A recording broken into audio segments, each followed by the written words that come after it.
Hello, Bridget here, and welcome back to my channel. I filmed this intro like 4 times because I keep forgetting where I am.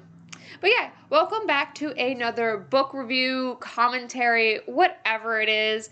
Honestly, at this current moment, don't know the difference. I guess I'll Google it later if I feel like it, if I'm bored enough. But besides the point, we are here for book 2 of the House of Night series, Betrayed, by PC Cast and Kristen Cast.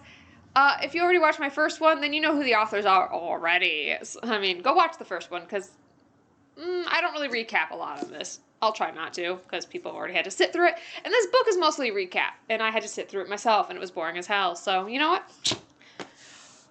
This book is about as entertaining as New Moon was. So, yeah, you know you're in for a ride. A long, long ride. Before I get into this, I'm just going to say, like I did in my last review in so many words, that this is just to poke a bit of fun at the series. I personally don't think the series was meant to be serious in any way. Most young adult books are not. This is nothing against the authors, and I mean nothing personally towards them. I mean, why would I do that? It's just mean in the first place. I'm just poking fun at some novels that I dare say was probably not their best work. But hey, it still made them loads of money, and they were bestsellers for quite a while with these things. So, my opinion means absolute shit with this. Before we get into it, if you're looking at my face and being like, what the hell did you do? I tried to match the book, okay? I know we're off topic here. I know it's a little bit of a mess, but I tried. I don't even own that. Like, I have one shade of blue eyeshadow. Don't come at me in the comments for that. So, anyway, moving on. This book was released in 2007, the same year as the first one, which seems to me like it was really quick. Like, I did do a quick Google search on the Harry Potter books. I mean, those were the only references I could think at the time. And those were released about a year apart, and those are pretty thick later on. And these ones, I guess, are not as thick as them. They're both about 300 pages. But still, I just don't know how I kind of feel about them both being released in the same year. It kind of makes me think that they were kind of pushed out really quickly just for the money. But I could be entirely wrong. These two people could be just really fast writers. So here we come back to Zoe, who is our main Mary Sue, like so many of these young adults books that have. And then we have her bestie, Damien, who's the token gay. We have Erin, she's blonde, I guess. Stevie Ray, who has major attachment issues. And then Shanae, or Shanae. I've seen people pronounce it different ways. I'm just going to continue to say Shanae. She's the sassy black friend. And as a refresher, these 5 were able to knock good old mean girl Aphrodite off her pedestal in the last book, making Zoe the new it girl. I don't know why I wrote the new it girl, because I guess she never was like she was the it girl as soon as she walked on campus, but whatever. Also, don't forget Eric. Who could forget Eric? The character that really has no characterization except for that he's hot. He's the one no wonder who's only there to be the perfect boy for Zoe. He doesn't really even show up until the very end of this novel in the first place, so whatever. Then we have Heath, who I believe is just an afterthought in this novel. You'll see what I mean as I go on. And finally, we have Nemphret, our sus, but not sus, high priestess, who's like the principal of the school, hence high priestess, whatever. We do have one main new character, Lauren Blake. I'm just gonna say a little thing about him real quick. It's just, yeah. He should be fired from his job, honestly, and, it's very uncomfortable talking about the parts that he's going to be in. I'm going to put trigger warnings on certain parts in the beginning of this video, because every time his character shows up, there's usually some kind of issue going on. So the trigger warnings that I'm going to give now, and then I'm going to have them on screen when I'm about to speak about those parts, are grooming and sexual assault, and then I'm going to have a mild part with Aphrodite about child abuse. So those will be flashed on the screen about a few seconds to a minute before I actually speak on them. And we're not going to stay on that topic for very long. Trust me, I don't really want to. So are we all refreshed? Are we all ready? Are we wanting to hear about chapters 1 through 7? Cool, because that's what we're doing. So we start off with chapter 1, of course. Why wouldn't we start off with chapter 1? Like, Okay, I guess if it had like whatever, never, I'm not even gonna go on that tangent. We open to all the friends highly scrutinizing a new girl who has appeared. She doesn't really appear anywhere else in the book. She was just here to be introduced so that you could get an idea of the characters. Whatever, there could be better ways to do that, but whatever. Hell, on the first page, they already want you to know how diverse their main cast of characters are. Here, let's just read this for a second. So here's page 1. Let me just open it to page 1. Where is it? It should be, oh yeah. 1, new kid. Check it out. Shanae said as she slid into the big, booth-like bench we always claim as ours for every school meal, served in the dining room hall. There's a lot of parentheses, I'm just going to skip them here. Tragic, twin, just tragic. Erin's voice totally echoed Shanae's. She and Shanae had some kind of psychic link that made them bizarrely similar, which is why we nickname the twins. It's ridiculous. Whatever.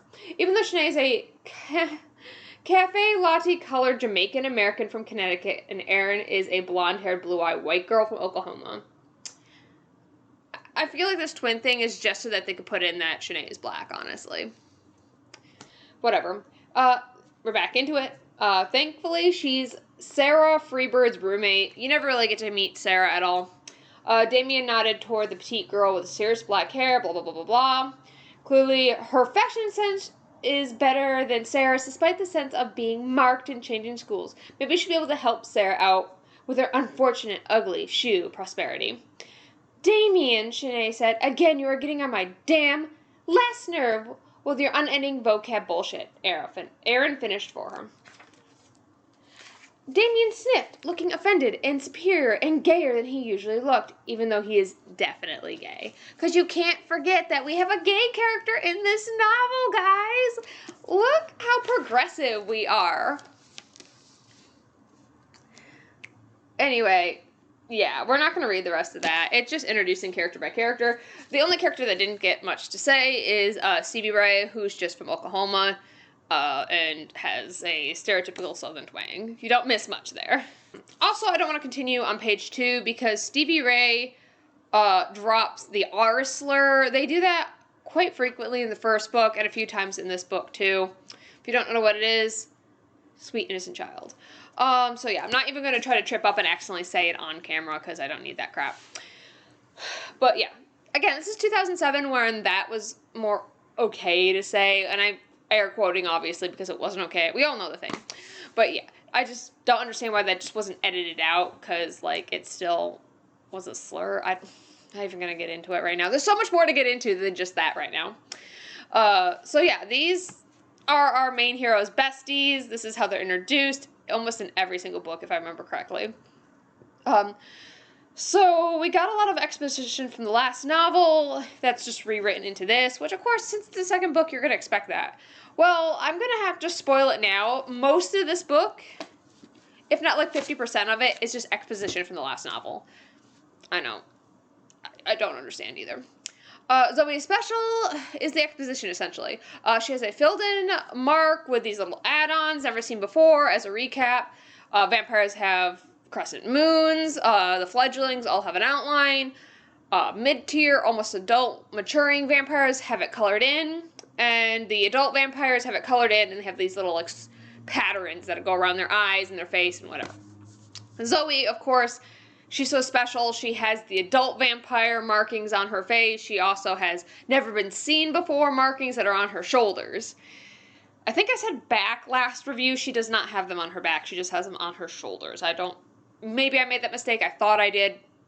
I'm just going to correct it even if it wasn't actually a mistake. But anyway, she's the youngest Dark Daughter leader, which is a club that is on campus, essentially. The only club, it seems like. She's special. Yeah. And people treat her like she's a high priestess, even though she's not a high priestess. She's being groomed to be one, but people act like she's already the high priestess. What she, of course, says is super embarrassing, even though she never really does anything to make people stop doing it. She just kind of does the, like, oh my god, guys, this is so embarrassing. Like, no, stop, yeah. But, like, she never actually, like, addresses it in this novel, being like, hey, I really wish you wouldn't do that. So I really don't think it's that much of a problem. Moving on. moving on is Parent Visitation Day. So I'm guessing parents are allowed to be in this novel, but only for a few moments. This is just a showcase that Zoe does not like her stepdad, and her mom is emotionally not sure if she wants to hug Zoe or throw her out the nearest window.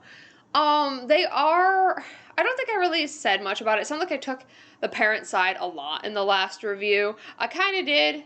But, like, I just failed to mention that I do think that her mom is in a controlling relationship, but Zoe herself is not really helping matters any and is actually making things worse and abusing her mom even more than the stepfather being controlling. So just FYI, putting that in there. Also, we have Grandma Redbird, who is the most perfect grandma you've ever met. Zoe really doesn't talk much to her parents when they come in because John, which is the stepdad or step loser, as she says maturely, which I admit that is a very teenager thing to do. They get in a little kind of spat together. John just being hypercritical about the religious aspects of the House of Night and them worshiping the goddess Nyx because John is part of the people of faith, the people of faith, the people of faith, and he is highly Christian, highly evangelical. I can never say that word right, but you know what I mean. That kind of person, and the mom doesn't really know how she feels about things. Like, she wants Zoe to not be rude to John, but she also doesn't want to tell John to kind of reel back his religious aspects. And what happens is Nepheret, High Priestess, ends up showing up, and her and John have a fight like only two highly religious people can have. Both of them are utter hypocrites, and neither of them are noticing it as they fight about their own religious aspects. Of course, they try to make it seem that Nepheret is the right one and John is the wrong one, but I feel like they're just on equal things because there's no, like, right and wrong religion, obviously.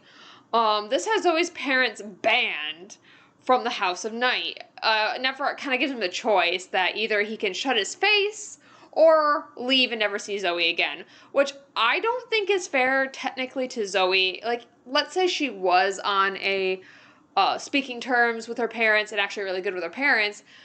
It just, like, it'd be very upsetting as a child to be like, oh yeah, your parents have to shut their face or they won't be able to see you again.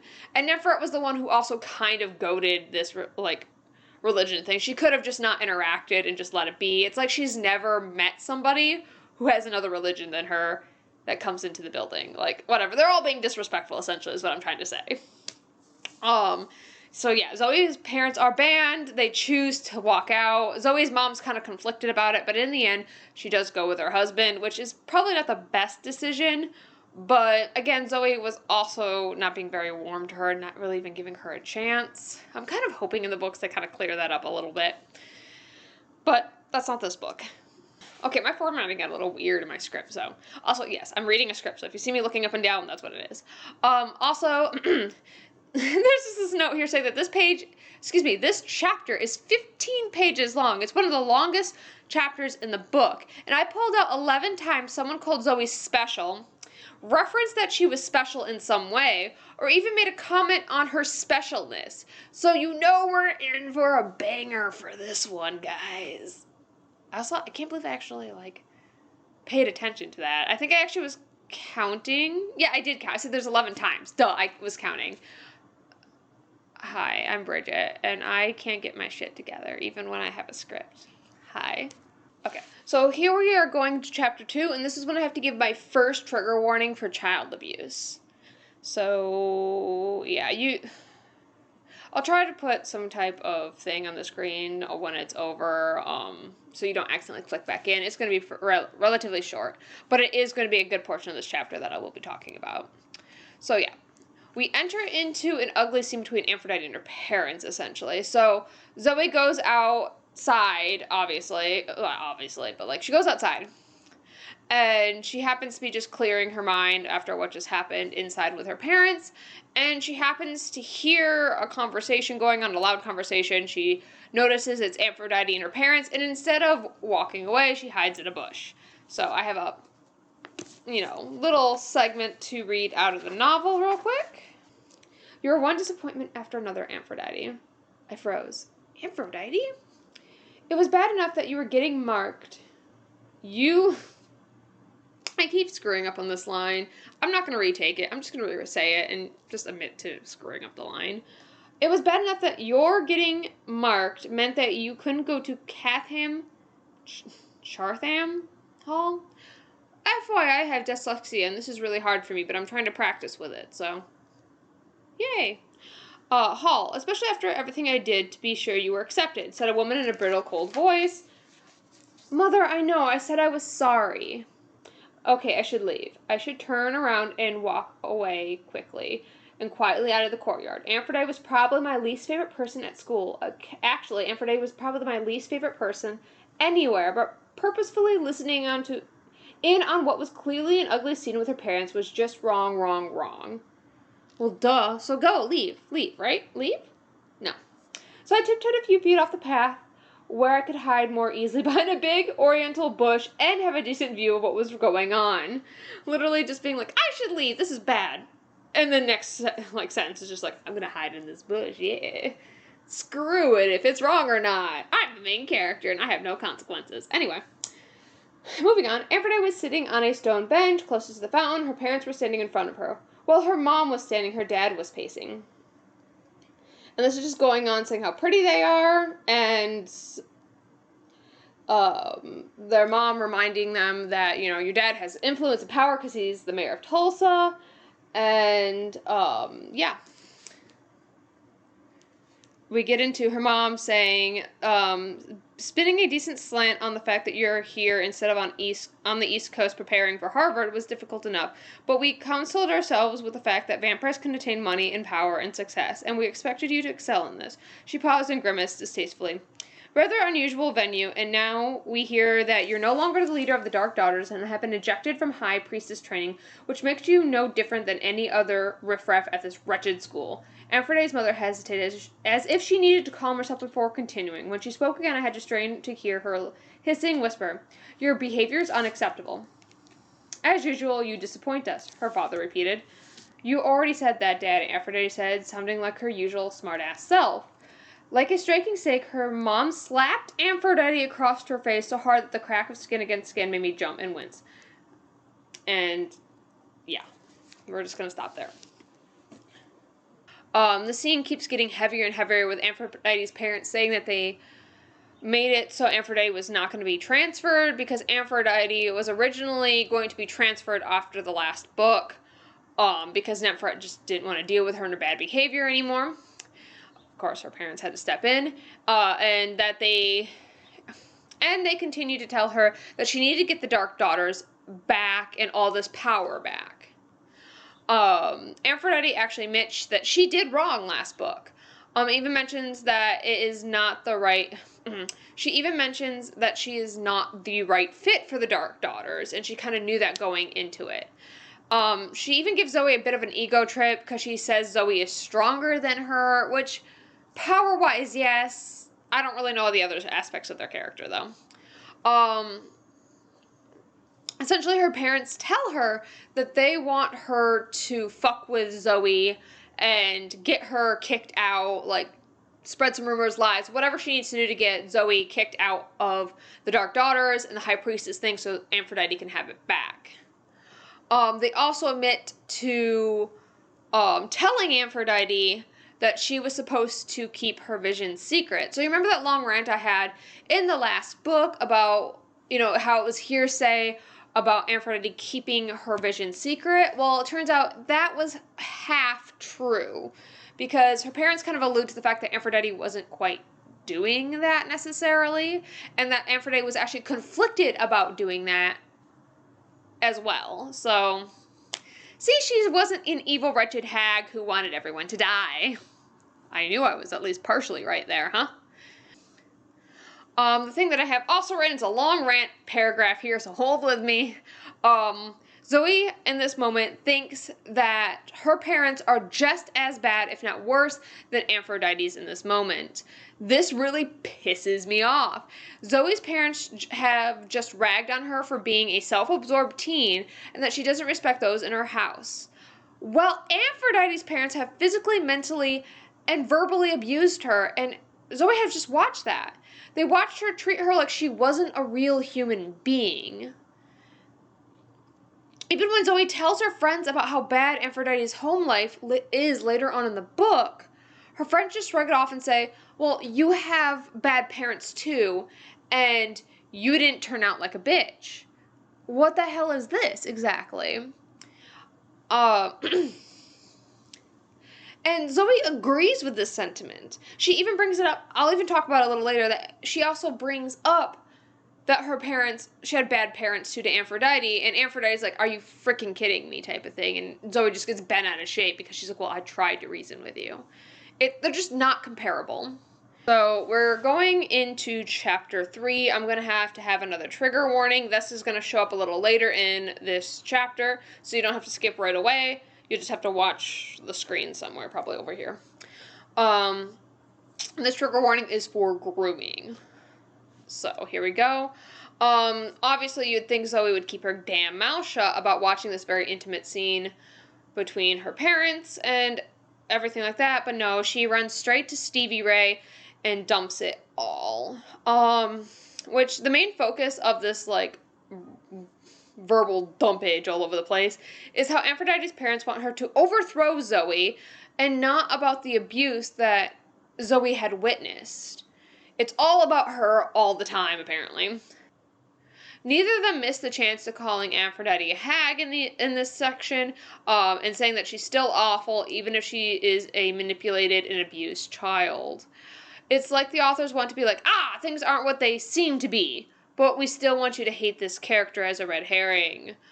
I don't like it. I wish there was a little bit more progression here, like, even to make Stevie Ray even a little more likable. I wish she would also say something more along the lines of like, oh, well, that explains a lot, and I feel bad for her because, and I'm not going to call her names and stuff like that, because it's obvious she has an internal struggle or something like that. Nope, neither of them really try to empathize at all with this. This, I feel like, stunts Stevie Ray and Zoe's character growth, to be honest. The fact that they're not empathizing. So trigger warning is going to come up right about here. This is where we meet Lauren Blake a little while later. Zoe leaves Stevie Ray. She goes to research some stuff for the Dark Daughters ritual that's happening later in the novel. This is just, a ritual again. We'll get there. But yeah. I remember hating him as a kid. He is a teacher part-time and does poetry. He came up like briefly in the last novel, and I never even like talked about him because he wasn't even relevant at the time. And of course, he's super nice to Zoe. Too nice to Zoe. Obviously too nice to Zoe. And Zoe starts drooling over him like he's some kind of an attainable boy crush when he is not, obviously. He's a teacher. And I swear to God, I'm done with this. Like, he's an adult, and I understand that, okay, some teenagers, they do lust after their teachers. I never personally did, but, like, I know that there are some kids who do sometimes have that. It's just a growing up thing. But most teens don't act on it, and it's just kind of giggly behind their hand. But Lauren actually starts to flirt back with her and to, like, treat her like she's something special and better than the rest of the students. I almost gagged out loud when I read the passage about her talking about how much of a man Lauren was and how it's so wrong to be attracted to them.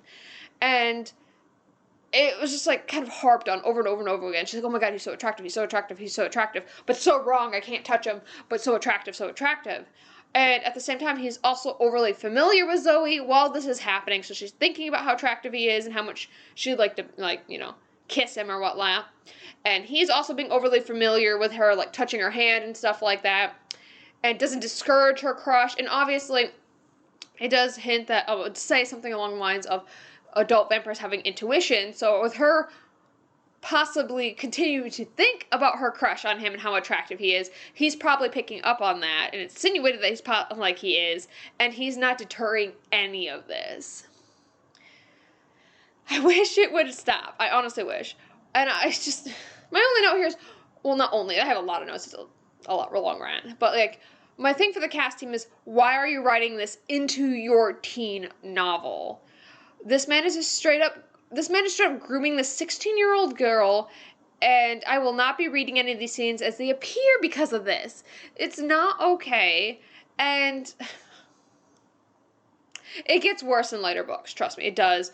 And I'm not going to try to spoil that, and I also don't want to get into it, but, like, this plot point is used so poorly in the rest of the novels. It is used poorly in this, and I really wish that they hadn't. I wish if they wanted to have a third boy enter this kind of, like, love thing that's going on, I wish it was just another boy, possibly. Just another student and not a teacher, because this is sickening, and they don't treat it with any respect whatsoever in the context of the book. We're at chapter 4 and 5. So, oh my god. I combined these two chapters because there really is barely anything happening in this book at this point.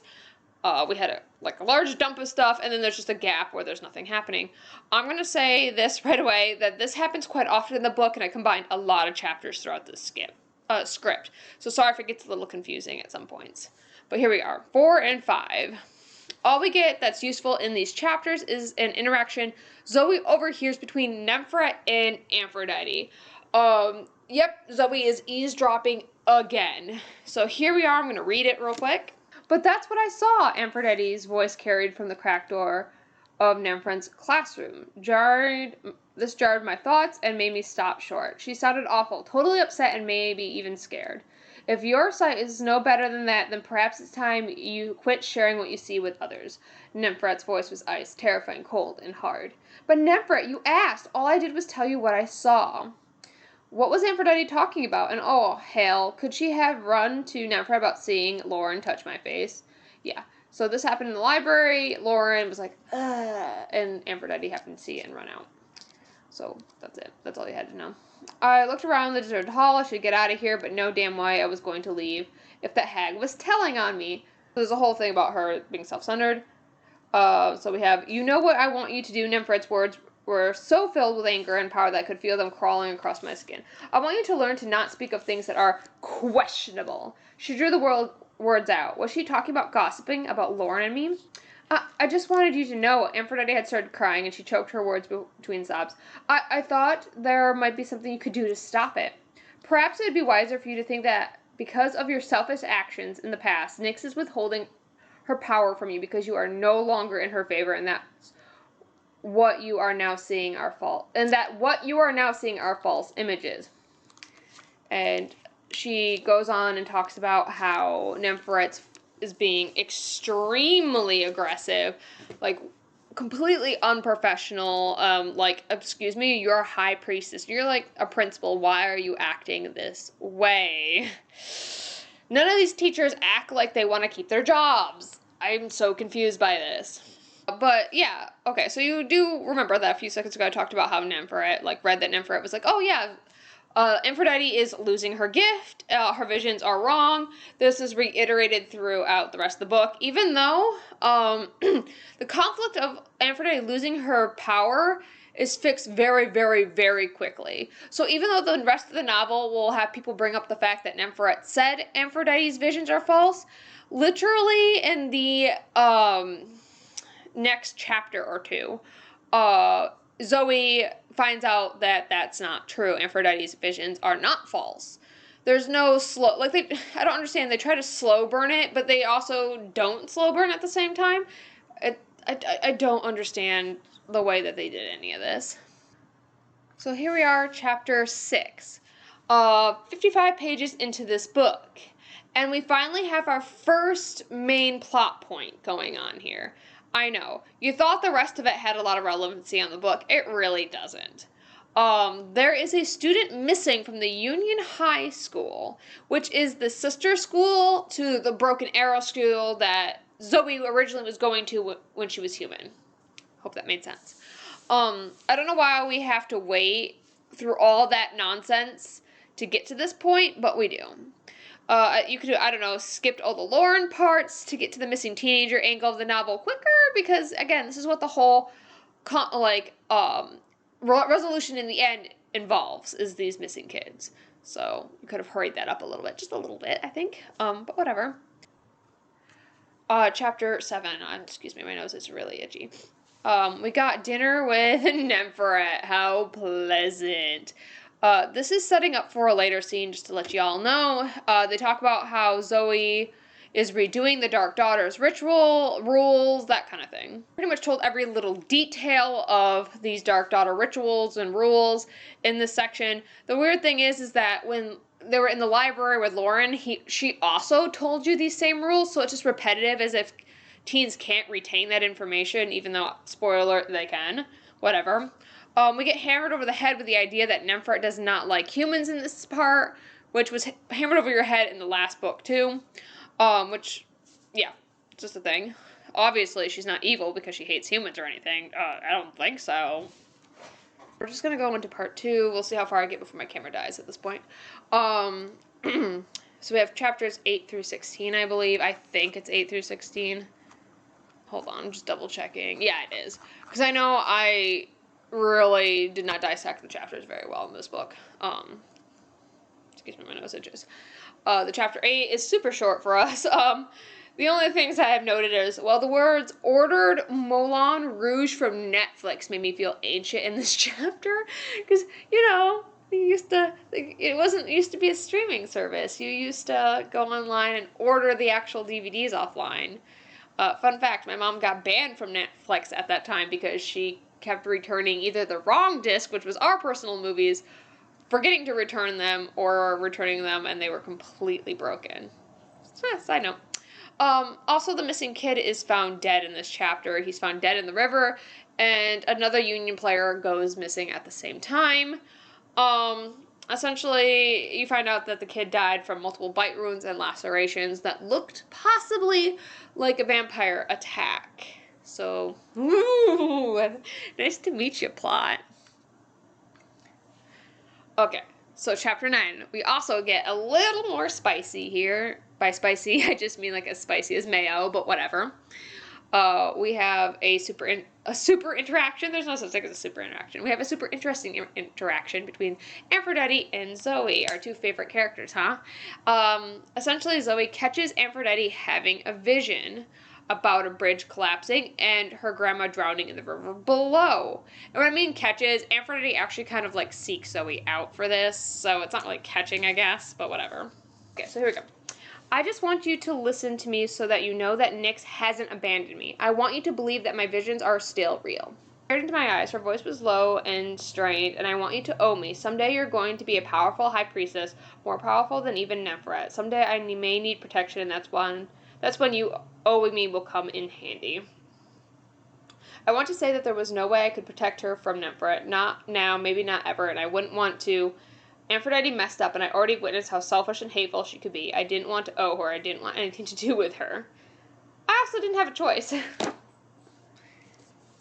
Like, damn, girl. Like, she's trying to help you, and helping you help your grandma not die a horrible drowning death in her car. And yet you're still sitting here being like, well, she's a bitch, and I don't want to owe her anything because she kind of made fun of me a few times. Like, really? Really? I feel like her wanting to save your grandmother kind of erases a lot of the bad shit she's done to you personally. And gotta remember, a lot of the bad stuff she's done to you is always because you were a jackass to her and like first. So I feel like we're kind of even here. I wrote here is just admit it. She's not that bad and you actually feel like you two are similar, compatible even. Oh Jesus Christ, am I writing Aphrodite and Zoe fanfic? Shoot me. It's kind of funny actually. By and by, I don't write fanfic. Oh my god, no. My writing days are kind of over. These two spend the next few moments super sleuthing to figure out what bridge it collapses and how to save a bunch of people from dying. There's only one weird aspect that I have noted here, is that Aphrodite's visions have changed ever so slightly. She saw it from Grandma Redbird's perspective instead of as an onlooker like it usually is. This is a strange little detail thrown in and kind of makes me feel like it would make Aphrodite's visions less clear this way, which is true. It is making them less clear. I'm hoping in the future that there is more of a reason to this, other than the fact that the authors wrote themselves against the wall with a character who would know too much too soon and tried to write right back out of it. This is all too apparent when authors have future-seeing characters, like this trope is. Look at Twilight for one. It's why Alice's visions will change so much because of plot holes, essentially. I'm just hoping this is not what the authors are doing. I have a suspicion that it is, but I could be wrong. This is the point that I was talking about last time when Zoe tries to, I guess, empathize or compare herself to Aphrodite about their parental situation. She tries to compare her own parents to Aphrodite's parents who, again, just to recap, physically and verbally abuse her. And she says it's no excuse for Aphrodite not to be nice to people just because her parents suck. Because, again, Zoe has bad parents and she doesn't treat people like shit. Except I literally could pull out a dozen parts where Zoe's treating people like shit, but that's beside the point. Aphrodite does not take this well. She's just like, your parents are not like mine. She pretty much tells the truth. She's like, there is no comparison here. Because there isn't. But Zoe gets bent out of shape. And the only reason why she gets stuck up, she's not stuck up, but like bent out of shape is because she can't imagine somebody treating her less than a goddess or a princess, and her parents treat her less than that. But a lot of it is because Zoe treats them less than human as well. Like, grow up and get over yourself. Like, it's all I have to say. And then also, Aphrodite just gave you the tools to save your grandmother. Why are you bitching at her now? Like, she literally spends a good page or two bitching about Aphrodite having to be nice, about how, oh, I'm so sorry that your parents are shit, but mine are too, and wow, you're such a bitch for not understanding that I'm trying to empathize with you, even though I'm not really. I'm just trying to, like, stroke my own sad backstory that's not even that sad, and give a reason to why, you know, look, I'm just a tragic teen character that everyone has to, like. Anyway, I'm going on too far. Oh my god, I'm a little more heated than I thought about that. Sorry. Anyway, we're just gonna kind of smooth over my rant, and you know what? Zoe is going to go and save her grandma, though. Like, we gotta remember, forget what I just ranted about. We forget there's a grandma in trouble here. There's a grandma that's going to die horribly in a metal death trap in the ocean. No, it's a river. It's a river. So we're getting into chapters 10, 11, 12, 13, and 14. You confused that we're skipping so hard? Don't worry, don't worry. We're going to come back to the grandma. We are. Eventually. Because, you know, that was a really high-stakes situation, and we need to put it on the back burner and talk about other things first. So, stakes are high, chapters are long. Here we go. So, we are going to slow this intense moment down and kind of forget it exists, just so that we can have the next 5 chapters. Nothing fucking happens in these chapters. It's almost all padding, like, almost all of these are padding. Chapter 10 is where they make a plan to call a bomb threat to the FBI to close the bridge, which is a very teen plan, but you know what? Whatever. It could work. It isn't until halfway through chapter 13 Zoe actually freaking does this. Like, she actually calls the bomb threat. 3 chapters later, she does this. By chapter 14, the bridge is saved. This is a 4-hour period that is stretched almost 45 pages. So all the urgency that we had in chapter 9 is thrown completely freaking out the window. I don't know why they did this. They, like, packed in boy drama and Lauren and spats and friend stuff, and it's like, why? What did the story have to, excuse me. What did the story have time for in this period? Well, Zoe got to talk to the police about the murder we know she didn't commit, and for her to run into Heath just so that the writers have an excuse to keep this character in Zoe's life for extra drama. I'm also going to point out something I forgot to put a note in, is that the police do comment on the fact that a Dark Daughter's necklace was found with the body of one of the boys, because both boys are dead at this point, or will be dead.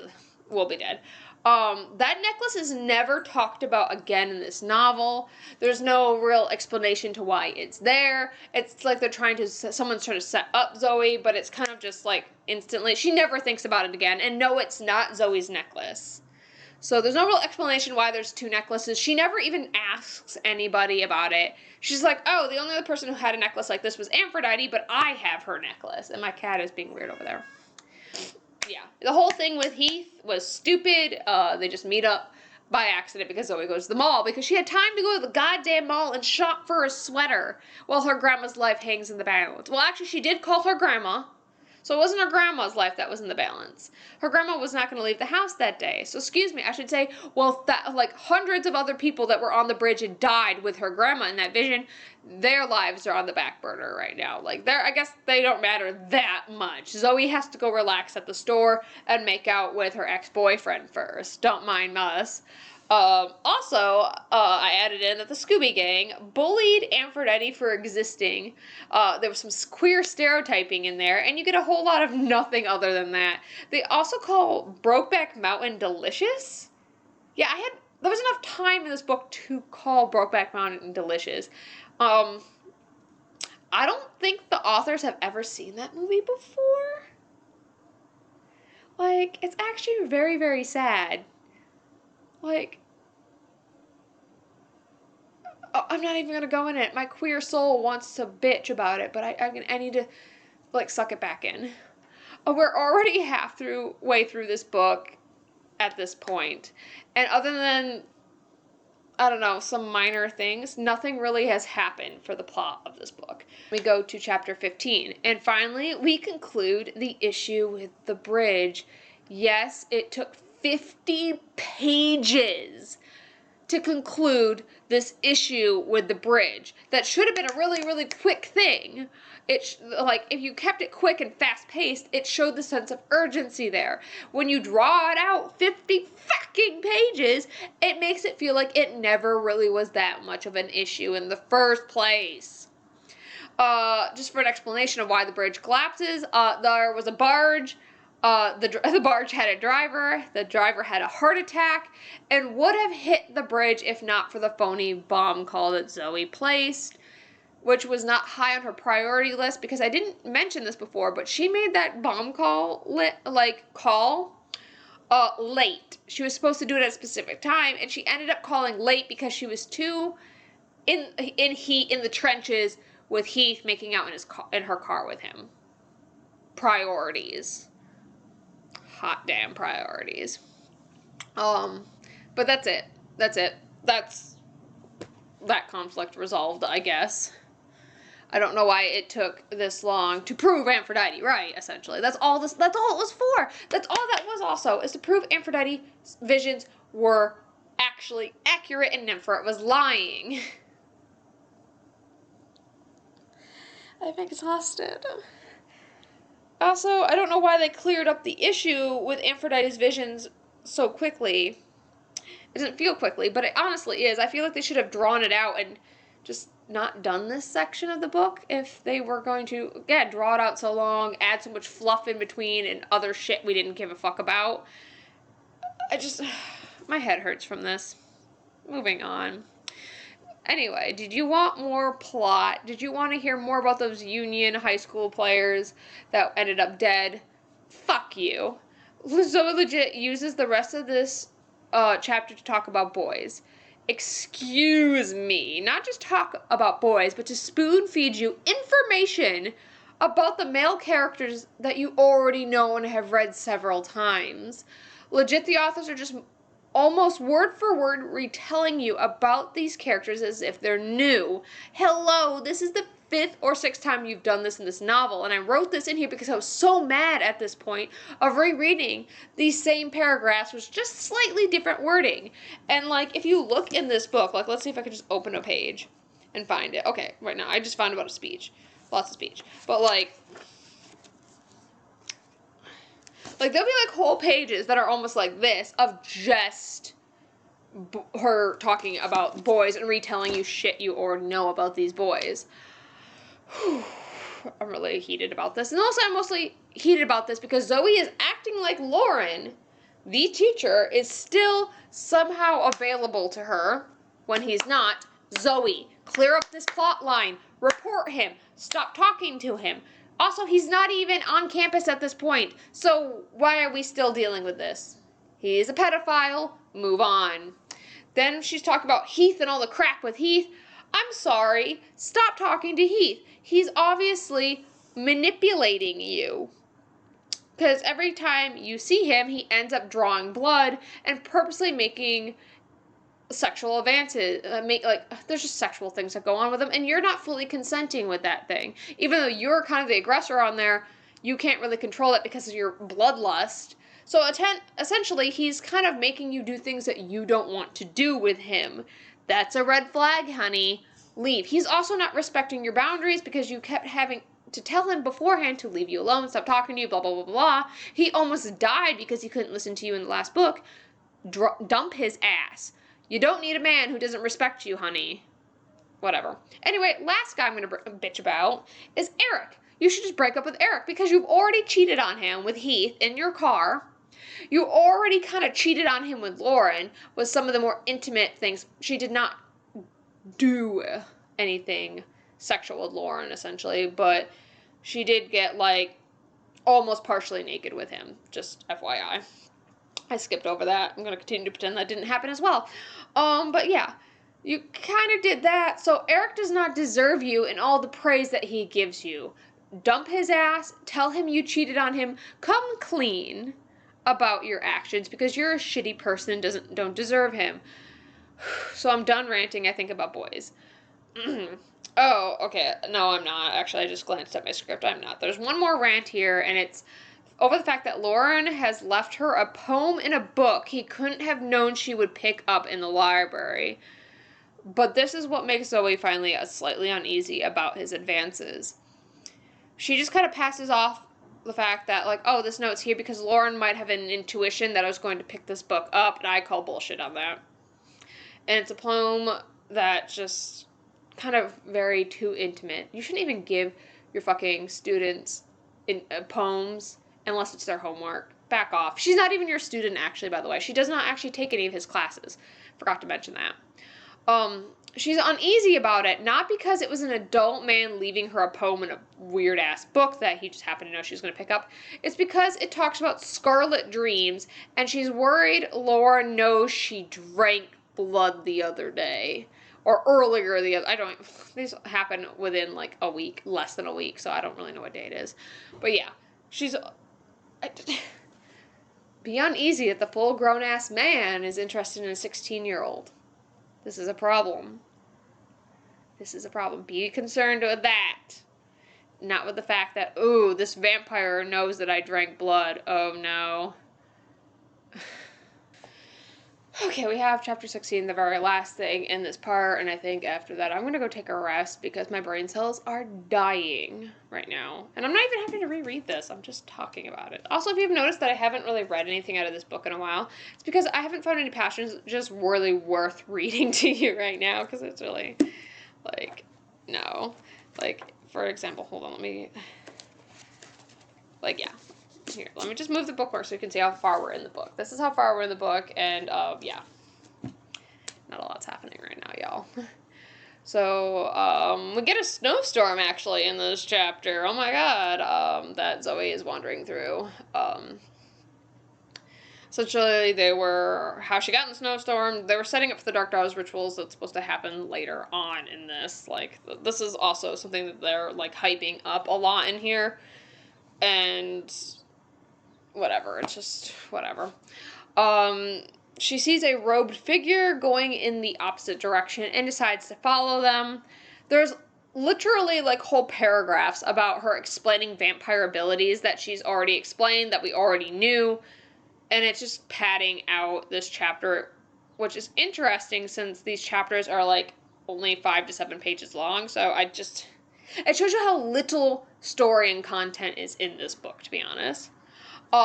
So this robed figure ends up being Elliot, one of the 2 kids that died in the last book. He's the frizzy redhead kid. Sorry, my house is really itchy. He is a weird undead creature with red eyes. Ooh, scary, evil, whatever. She catches him talking to Nymphoret. He calls her a goddess multiple times. And there is the strangely too erotic blood drinking scene between this underage kid and a full-grown-ass adult woman. Hot, we love it. No, we don't. Like, what is with the adults in this book not acting like goddamn adults? Like, Zoe's dad acts like a stereotypical evangelical, you know, I can't say that word, Christian with no other personalities. Her mom just acts like a wet blanket with no other personalities. Ooh, 2 bad adults. We have Nymphoret, who is evil and now getting it on with a student out in a snowstorm. Well, ex-student, he did die. Snowstorm, though. What the fuck? And then we have Lauren, who's trying to get into her pants. There's not a single adult here who's even worth, like, hiring and getting a paycheck at the school. Granted, there are other teachers here. They're just not talked about. But still. Also, I realized Zoe doesn't go to class almost at all in this book, but whatever. Here, and this is also kind of, I guess, talking about the above point, is that it's obvious both these writers don't regularly write for teen audiences. Or don't read teen books very often. This is just an assumption. I don't really know if this is true or not. I did look up online to see if this was their first teen series, and yes, it is, and it shows, and it's uncomfortable. They are more known for their adult work, so that explains a bit. Just for, like, an example, I've read sexual scenes from other authors that are young adult authors, such as Ellen Hopkins. But the way Ellen Hopkins writes these sex scenes or sexual scenes between young adults gives a clear, defined message and gives you a reason to why that interaction is happening. It's part of a character development. It's a plot development. It is, most of the time, written in a consumable teen way that isn't inappropriate. In House of Night, it is written as if it is borderline an adult novel, and it's not to progress a character's development or the plot necessarily. It is thrown in so that you're like, oh, this character's evil and nasty and gross. This character is doing bad things, and well, look, she's evil. She's doing whatever. So first of all, way to go for demonizing sex, but also just writing it in a form that's not even suitable for your audience. Also, just when these scenes tacked on it, with the bloodlust scenes, it feels too awkward and uncomfortable and just poorly written into them. It would have been way better, like, this novel would have been way better if they did not place these into them. And I mean all of them, because at this point, this is, I think, the second or third really sexual reference in this novel. So, yay. Okay, so we're going into part 3 right now. Yes, I understand, different outfit. This is actually like 2 weeks later. Just didn't feel like doing this, and I had other things to do, apparently. Though less soul crushing. But anyway, moving on. We're over halfway through this. I know a lot has happened. By a lot, I mean I know nothing. The plot, kind of not there. I'm hoping it starts showing up. I wrote that part in my script before I read this. It does show up, thankfully, but it's a reach. Recap if you really necessarily need it. I don't really know, but in case you went to the bathroom or decided to stop and go get a snack, Recap is Zoe is juggling 2 boyfriends, 1 groomer, 2 human kids have gone missing, 1 died. I think I said they both died in the last part, which they do both die, so spoiler. And Nemphra is in cahoots with the undead kids, which we already kind of knew in the first place. So we're going into chapter 17. This was kind of annoying to me because this is when Zoe was telling a bunch of half-truths to her friends. For context, this whole novel has Zoe lying and sneaking around and telling her friends details of her day, but not the whole stories. Like she's hiding that she has bloodlust from them, using the sad excuse that they might think she's a freak for liking blood too early. This is so ham-fisted in there because, you know, they're all vampires. They're all going to want to drink blood at some point in their lives. And the one person she told about it, which was Eric in the last book, didn't even care. He just like, oh, you're so mature, Zoe. You're so special. Like, there's nothing to be ashamed of. And so she's never really gotten any type of backlash from it, except for being heckled a little bit by Aphrodite's friends, but they didn't even heckle her that much. Again, all last book. It's also kind of ridiculous because all Zoe's friends are yes men. They've never, ever even looked at her wrong. So, I don't understand why she just thinks I should be instantly ostracized. Like, they literally call her a goddess and, like, she's a god's gift to them and stuff like that. Oh, goddess gift to them, actually. But yeah, so this is just kind of an irrelevant problem that she just keeps bringing up to push this novel to be 300 pages instead of the 100 that it should have been. She's also lying about seeing Elliot and Nemphra because she's afraid Nemphra will glean the info off her friends and catch on. This is also something that I'm just like, why is this also an issue in this section? Because Zoe knows about it. Nemphra can glean things off of Zoe, so what's the point? Also, some of her friends don't even have a class with Nemphra, if I remember correctly. I think Stevie Ray does, and I think Damien does. But the twins and stuff like that, they're not even in the same grade as her, technically. And I don't think they even have a class for Nemphra. At least they've never even said if they had or if they haven't. So that's kind of up in the air for the most part. You don't know what the other characters' interactions with Nemphra really is. It would be interesting, more interesting if Nemphra could not glean things off of Zoe because she's so special. That would make it kind of plot armored enough that it would make sense that Zoe just wouldn't say anything. But I don't know, she's like protecting her friends, but her friends are also in all these situations that are kind of secretive and stuff like that, and like know things that, like, whatever. It's just kind of weak sauced, honestly. We have chapter 18. We talk more about bloodlust here. Actually, Zoe is reading it from a textbook that she was supposed to read from all year round. She got it in the first book. I'm like waving this around like just to prove that I have the actual copy of the book. I am so sorry. But yeah, she was supposed to be reading it. She really hasn't, and no one really has like talked to her about it because like Nemphra is like, this is your homework. You need to read this. You won't get regular homework. This is it. This is all you'll ever have to do in my class. And she doesn't even do it, and she never gets, like, so far she has gotten no repercussions from it. I don't like this section because it's, again, talking about bloodlust is actual, like, sexual lust, which is, I think I've already talked about how problematic sex is in this book. I don't really think I need to go any farther. Though it is very interesting to me how I think this book is trying to set up this bloodlust sex thing. And I could be wrong, so, you know, leave that up below in the comments. But all the other times where sex is used in this book, it is treated as a negative or an evil. Where Zoe is continuing to diss on like Aphrodite and other girls for having sexual experiences. She disses on Heath and even herself when she acts sexually explicit in any way, because trust me, there is a sexual scene. Whoop, I forgot I had makeup on. There is a sexual explicit scene between her and Heath. It's not sex, but close enough. And my cat is yelling in the background. I'm so sorry. But anyway, all that is treated as a negative and as an evil, but then you have this bloodlust thing where it is, anyway, Then you have this bloodlust thing, which is seen more as a positive, and it's just saying like, hey, look, this happens.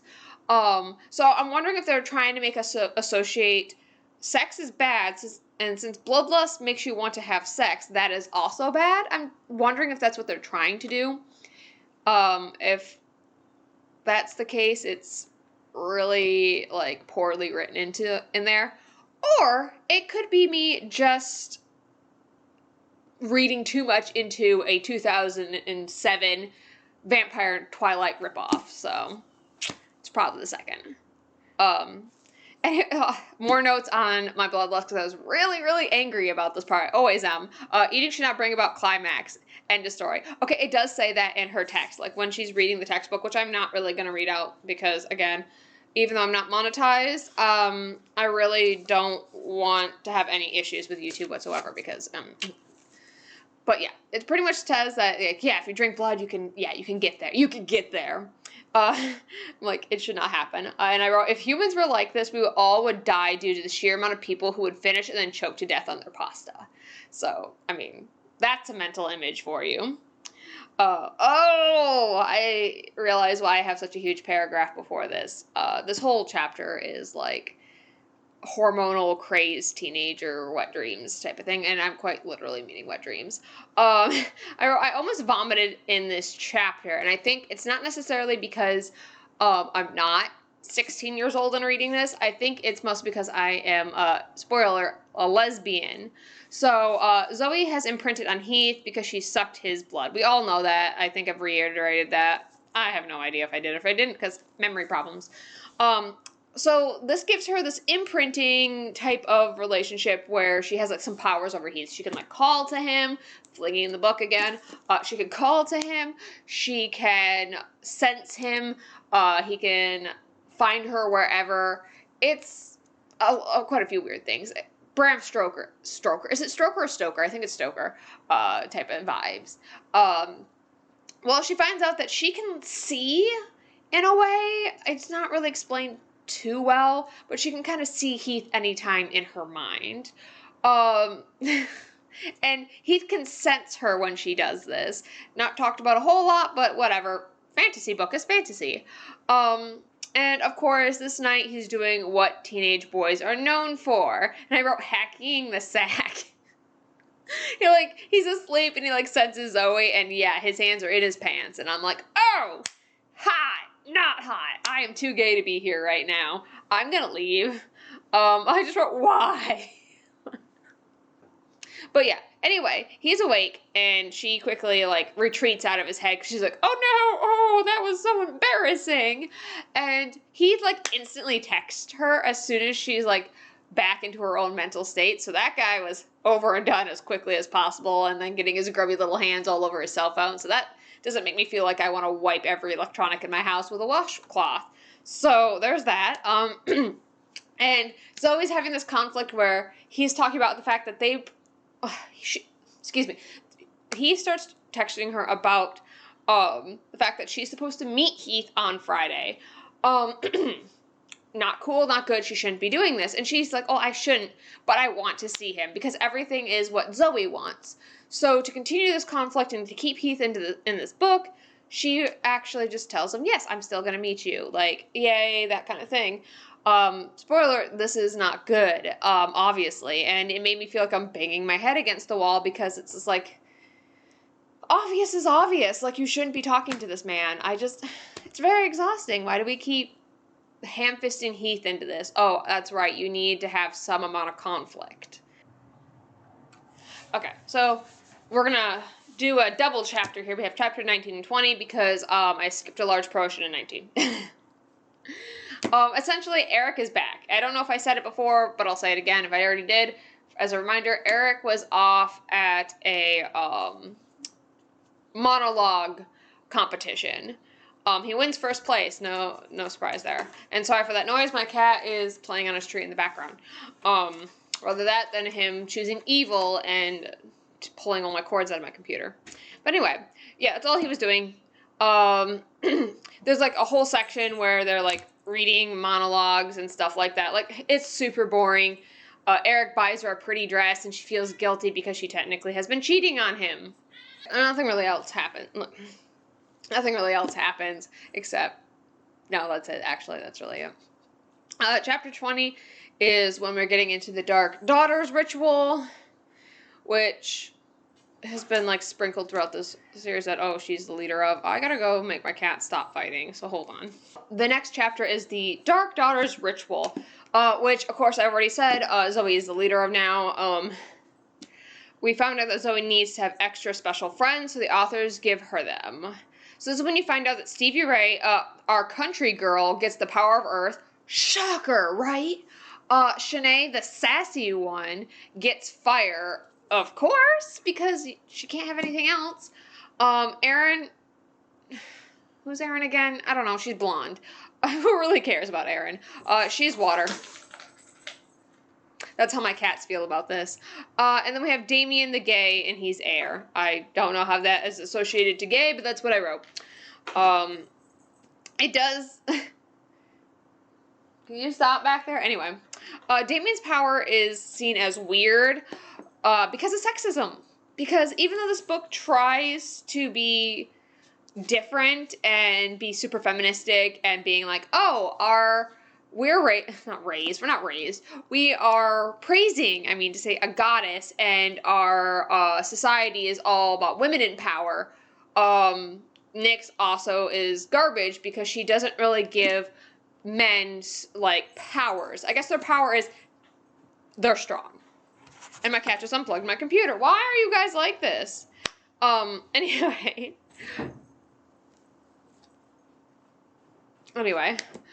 Yeah, so their power is to be just strong. All of them are just freaking strong, apparently.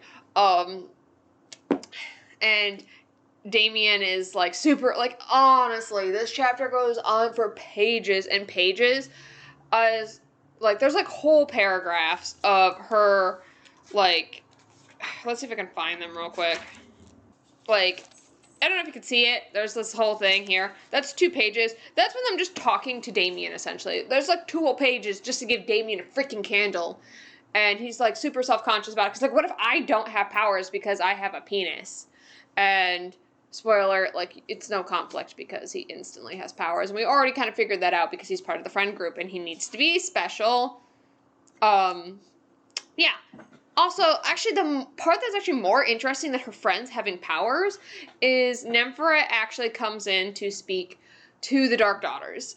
And again, I'm not reading these out because there's, like, paragraphs and paragraphs and paragraphs. It's overwritten. Sorry, no offense, cast team, it is.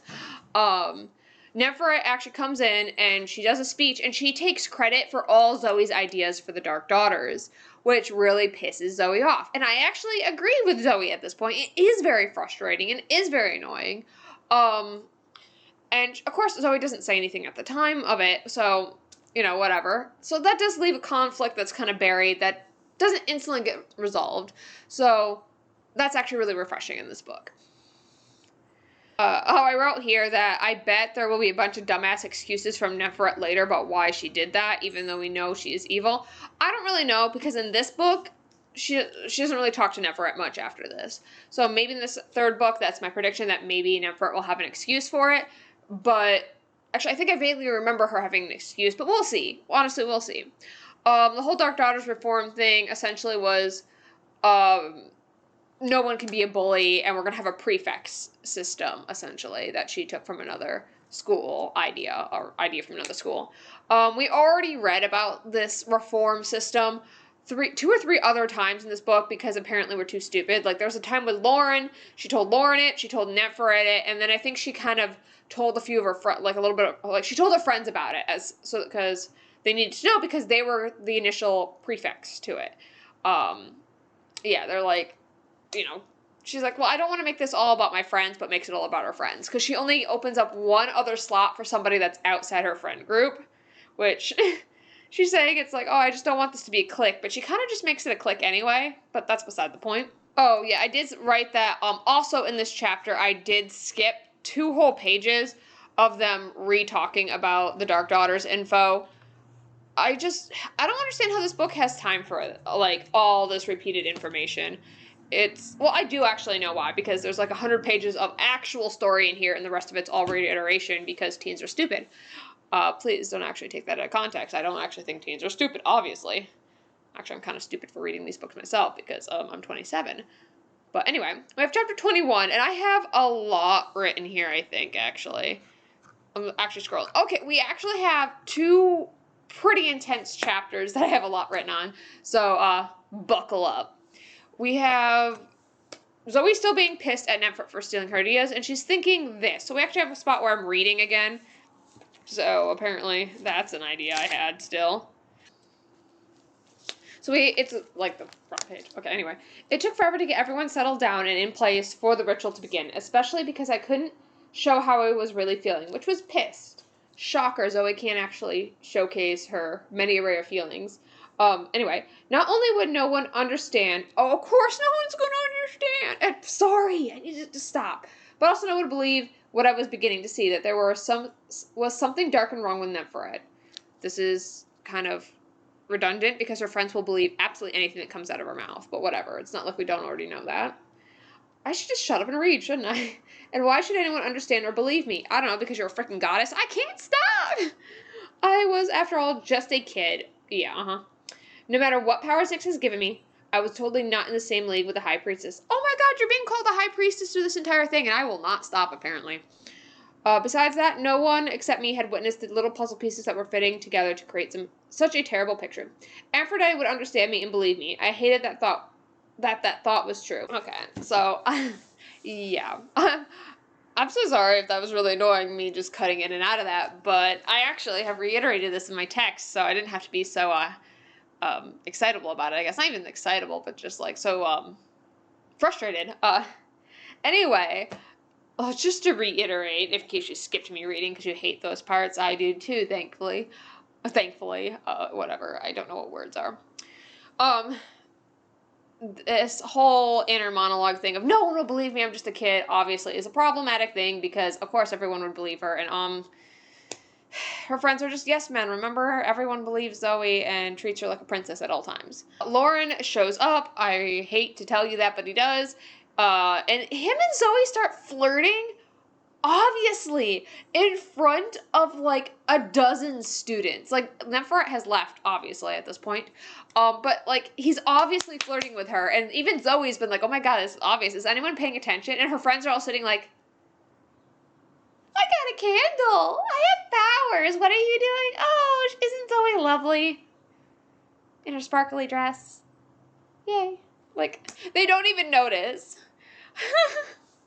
Like, it's really disconcerting. Like, is anyone in the school actually paying attention to anything, or are they all still high from the last novel? This is a ritual scene also. Lauren's there to read poetry for Zoe so she can dance around the room.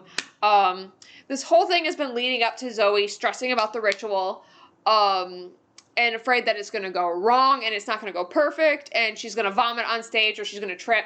Spoiler alert, the goddess just plunks information into her brain so she instantly knows what to say. She instantly knows how to dance this poem. Everything is timed precisely right. There's no gravity to this. It was like this big kind of buildup of stress just to whimper away like a really, like, I almost said like a really, disgruntling fart. I'm so sorry about that. And Zoe ends up telling us in 4 separate paragraphs about our friends that doesn't tell us anything new. So, like, when she's talking about, like, when she's summoning the spirits, I don't know, like, air, wind, fire, Avatar bullshit. She ends up saying a whole paragraph about each one of her friends, but the weird thing is, it doesn't tell us anything about them. Let me see if I can find one real quick, because I didn't have myself read from it, because I just was so bored with it at that point. Okay, so here's an example. I turned to Shanae. Next, my friend Shanae is the most faithful person I know. If she's on your side, she's there whether you're right or wrong, and if you're wrong, she'll tell you about yourself, but she won't desert you. She represents fire. Shanae's mocha skin, of course you have to say how black she is all the time, glistened as her body glowed, unburned, but alight with flame. I went to Erin. My friend Erin's beauty sometimes fools people into thinking she has great hair but no brains. It's not true. Please! She has not said an intelligent thing throughout this book, and God, just read, Bridget. Sorry, that was my phone. It's under my butt. You didn't need to know that, but now you do. She's one of the wisest people I know, and Nyx proved that she looks to the interior when she chose Aaron. Because blondes can't be smart, apparently. She represents water as, whatever, I don't even care. Yeah, it just keeps going like that. And I see what I mean when it doesn't really say anything anything about the characters. It's not one of those things where I always struggled with it with myself when I wrote with the show don't tell. We really haven't seen any of these characters almost at all in the first 2 books. And when they are I almost said on screen, but when they are actual there, they're annoying as hell, and you just try to skip most of their dialogue because it will make you lose brain cells. So, again, they're just telling you about the characters and being like, yep, this is what these characters are meant to be, and also there's really nothing you need to know about them otherwise. So chapter 22, and this is where we get some spice. We finally have something that actually happens that is a little surprising. It kind of comes a little not really little out of left field, because the book has been dropping hints that this is going to happen very heavily for the last 2 chapters. I just wanted it to be more of a surprise in my review or commentary. Yeah, my commentary. It's not really a review. It's not really constructive to be here. I'm just here. So, yeah. Stevie Ray ends up dying during this ritual. I know, right? This is weird. She kicks the bucket within hours of being gifted the power of Earth. So that's weird. I'll get into that a little bit later because I have a tangent about that. Anyway, this would be a heart-wrenching scene if Stevie Ray had more of a developed character besides the fact that she's oaky and she talks too much and she's I don't know, the goody two-shoes of the group that always kisses Zoe's ass. As a teen, when I first read this, I didn't care that she died. And as rereading as adult, I care even less that she died. I think when I first initially read this as a kid, I was just like, oh wow, they're actually killing off one of the main 5 characters. But then I was quickly disappointed because I just remembered they had the undead dead kids. I'm like, oh yeah, she's just gonna come back. If anything, I was actually a little happy for a few seconds because I actually didn't like Stevie Ray because her whole character was just happy-go-lucky. I'm here to prop up Zoe the entire time. So I'm like, oh, cool, that'd be maybe a reality check for Zoe. No, it really wasn't, because Stevie Ray, spoiler, comes back pretty quickly. Oh, I also wrote that it would be a little more weighty if Stevie Ray, there's a fluffy there, if Stevie Ray and Zoe had more interaction with each other. Because in this book, there's a little bit in the beginning when she tells Stevie Ray about, Lauren, and there's a little bit where she talks a little about Heath, but the majority of this book is just Zoe's inner ramblings. She doesn't actually interact with her friends a whole lot, especially Stevie Ray. There's a scene where she's overwhelmed, so she goes shopping, and which I had a problem with that, obviously, because, people's lives are on the line. But let's forget that was happening at the time, and just say, she went to the mall. It would have been really nice if she would have, taken Stevie Ray with her, and you would have this good scene of just them hanging out together and having fun, and even in a really stressful moment, her just being a normal teenager with her best friend. Instead, they didn't do that so that she can go hump Heath in a car, which, it's one of them has more gravity than the other. If you're going to kill off Stevie Ray, that would have been great if you would have showed them really bonding and so we could get to know this character and their relationship and a lot more than just being told, hey, we're best friends. They chose to do car humping instead. Very disappointing, but whatever. This whole death scene makes me think way too much, because that's what I do the best. That's why I'm doing this. So why do new vamps die? This book does not really tell you this. The logistics of it. Why do people die? So for reiteration from the last one, Nyx handpicks these kids to become vampires. She fucks with their genetics and causes the change to happen. She even gives her favorites powers, like she did Stevie Ray and the other nitwits and Zoe. Does she also pick who dies, though? They kind of imply that Nyx does, but at the same time they're implying that she doesn't in some scenes. But why would that not, that makes no sense. So let's go on the track of Nyx picking who dies. If Nyx picks who dies, why? Why would she kill people? Because they say they're not strong enough to make the change, but Nyx is picking them personally out of a hat herself. She would know if they're strong enough to make this change or not because, she's an all-powerful goddess.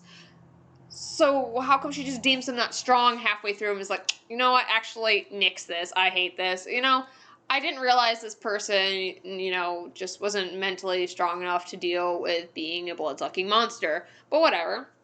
It also doesn't make sense because of the whole Aphrodite storyline from the last book.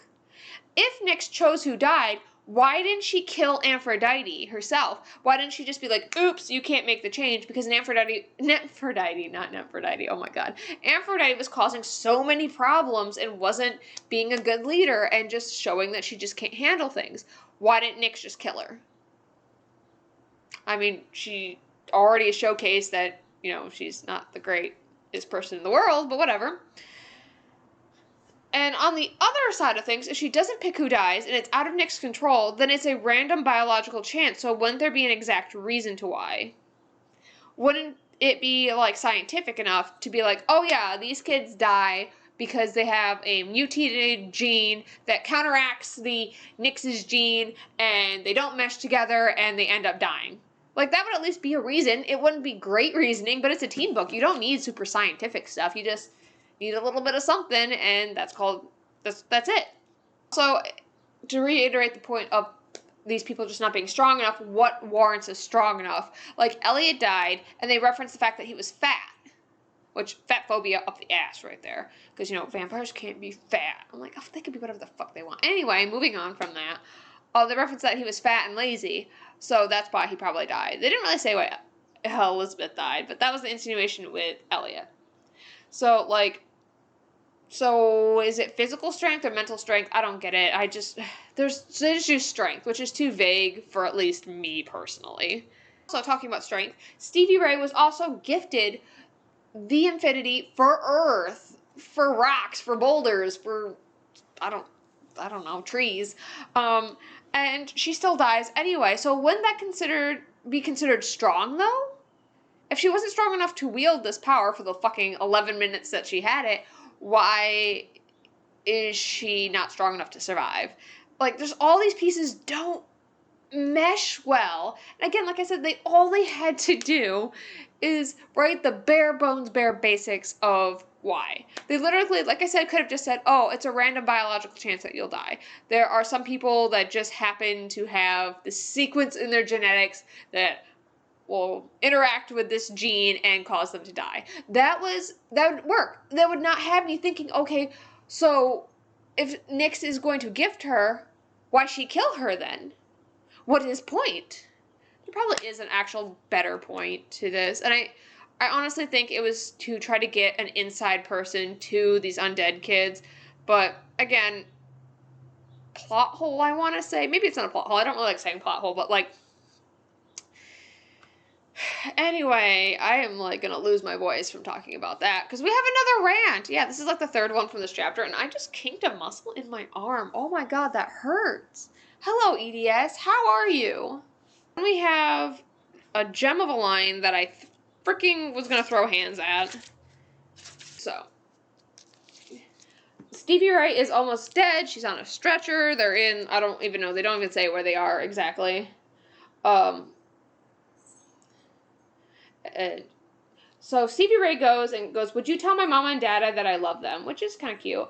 I could understand her, but she was sounding weak and her voice was filled with a terrible wetness. Of course I will, I said quickly. And do something else for me? Anything.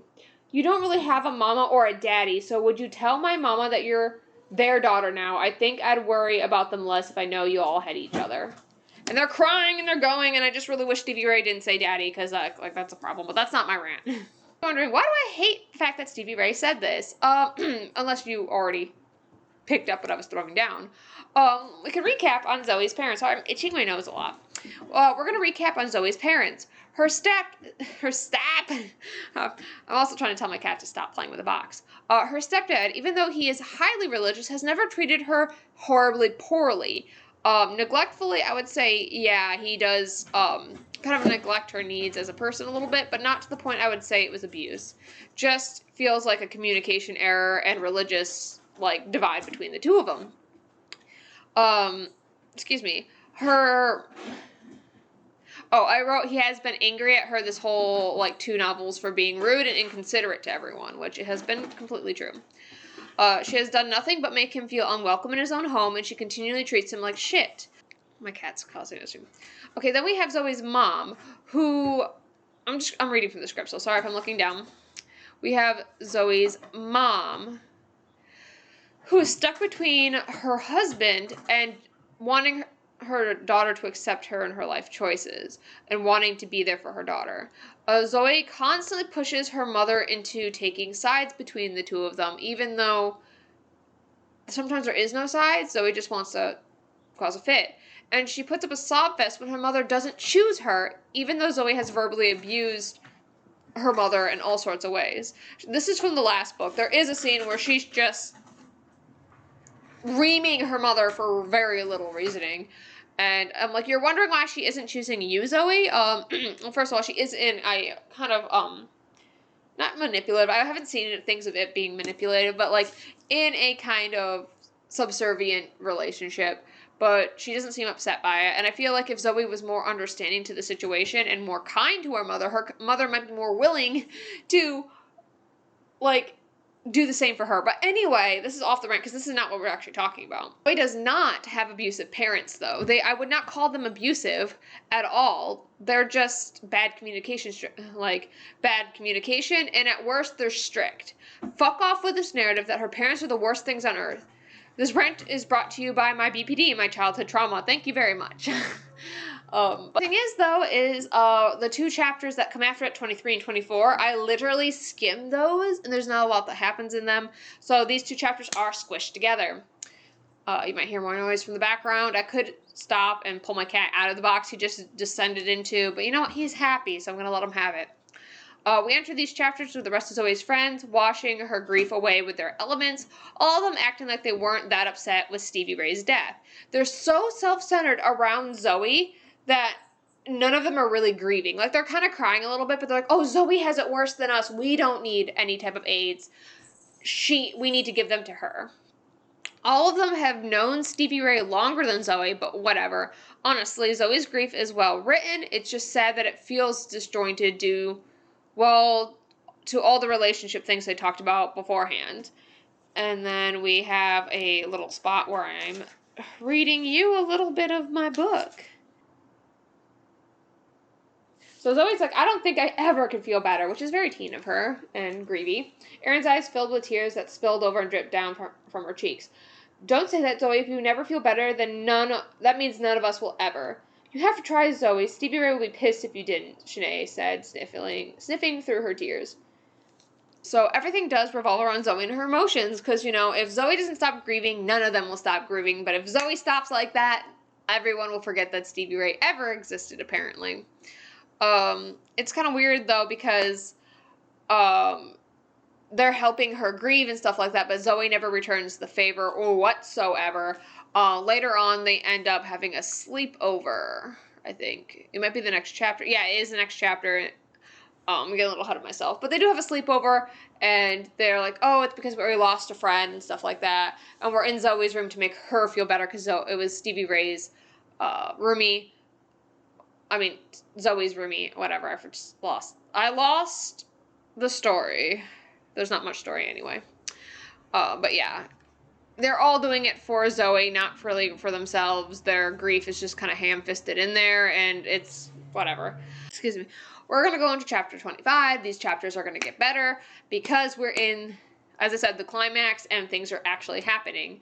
So, yeah, chapter 25, I already said that. Sorry, not sorry. Yes, this book doesn't let you actually simmer on Stevie Ray's death, because during the sleepover, Zoe has a dream about the undead kids, and Stevie Ray is one of them, and it very heavily hints that she still has her elemental powers. She's just evil now, and it's really frustrating because, again, she has this dream about them, and, okay, the dream, I'm just gonna tell you, is, Elliot, Elizabeth, and, Stevie Ray at the hole in the wall, the secret passage, and they're all, hissing to each other, and Heath shows up during this fight, and they are like, oh no, we're seen, we must take this boy. And Heath is looking for Zoe. I don't know why he's doing this. I don't know why he goes to this part of the wall, because he doesn't know that there's a secret passage there. I don't know why he's going to this back wall instead of the front entrance of this fucking school. I don't know. Just ride with me. So they steal him in this dream and take him somewhere else, and Zoe wakes up. There's so many problems with the sequence of events. But we'll get there. It's just going to be annoying to get here. Because first I'm going to talk about how tiring this is that the authors keep using Heath as a damsel in distress whenever the book needs to end. Also, how the fuck is this one of Zoe's powers now? Wouldn't it make more sense if Aphrodite had this vision and she told it to Zoe to further prove that her visions were accurate? Like, we had this whole section in the book where Aphrodite was trying to prove to Zoe that the visions were real, and then it's dropped like a stone and never talked about really again, like, in depth or anything. So it'd be nice, it would make more sense that Aphrodite had this vision. But yeah, no. So that's it. Now we're going to go back to this dream sequence. Turns out, like, I wrote this before I read the next chapter, obviously, because I write this as I'm reading to make it, I don't know, I like that kind of, like, authentic thing to it. I don't know what it is. I'm very Italian too. Thank you. The dream sequence is later said that it's because she's imprinted with Heath, so she's able to see through, kind of like, she can see where Heath is. The problem is the beginning of this dream starts out with her seeing the vampires and, like, these undead vampire kids talking. Heath is not on the scene yet. Heath comes in within a few minutes of this dream. So how is she seeing it because Heath is seeing it when Heath isn't quite there yet in the scene? Which just furthers my idea that it should have been Aphrodite to have this vision, because she would have been able to see the whole event as Zoe had seen it in the dream. So, whatever. But you would think because Zoe had this, like, dream, she would instantly, like, jerk out of bed and be like, well, I need to call Heath, I need to text him, I need to make sure he's safe because I had this weird dream that might not be a dream. But she's like, it's a dream, even though everybody reading the book, it's not. This is kind of set up exactly like the grandma possibly dying horribly in a car earlier. It drags on. We have 26 and 27. I think previous to that, they happened to hear a news article, a news story that Heath is missing, and Zoe's finally like, oh my god, it's not a dream, Heath is really missing, I probably should have texted him earlier. Like, exhausting. So we have 26, 27, and this is where further confuses me, because Zoe goes to Aphrodite and talks to her about the vision, which is just a waste of paper at this point.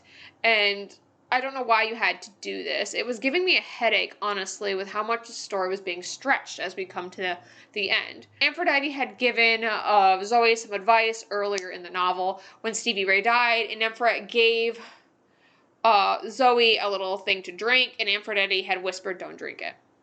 That kind of thing. And you kind of find out why Aphrodite knows that, because she had a roomie named Venus, and this explains their names, actually, but we'll get into it. She had a best buddy named Venus that they were marked around the same time they were roomies, and Venus died horribly, and Aphrodite drank the liquid, and the liquid made her forget about Venus, and the only reason why Aphrodite remembered her was because she forced herself to remember. It's actually a very sad story. So she was like, I think Zoe would like to remember Stevie Ray, so I'm going to tell her not to drink it. So she actually was showing a lot of compassion, and Zoe still acts like a dipshit for it, but whatever. I don't think Zoe has any other function besides dipshit. But yeah, that's kind of what's covered in there. You also end up meeting Venus way later, but like... Anyway, the thing with the name, though, I thought was kind of sweet is that Zoe in the first book ragged on Aphrodite for having the name Aphrodite. And she's like, oh yeah, she's this girl stuck up and shit like that. But Aphrodite actually admits that it was her and her friend Venus, when they got marked, they thought it was really cute to have similar sounding names from Greek literature. So it was kind of a bestie type of thing. Well, as I go on with this, it's just like the time with Zoe's grandmother. This book sets up high stakes, fast-paced drama just to kick it in the face and bury it. What do we have time for in this book? Zoe and Eric, stale-ass relationship. Oh, yeah, okay. Good thing I have these things written down to forget. Essentially, Zoe's just like, I don't know how to save Heath. I don't know where he is. He's been kidnapped by these things, and I don't know what's going on, so I'm going to go brush my horse. Yeah, she's like, it'll just come. She's like, I'm hoping the solution just comes to me while I'm brushing my horse. FYI, there's a snowstorm going on. This has relevancy in a little bit. I just want to say it now.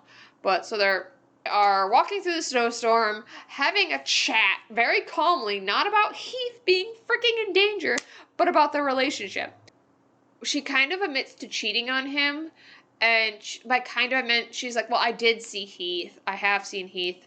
This is why I imprinted with him. I drank a little bit of his blood and things may have got a little heated, but it really wasn't my fault. It was kind of my fault, but not really my fault. You get me? And Eric's just like, we are meant for each other.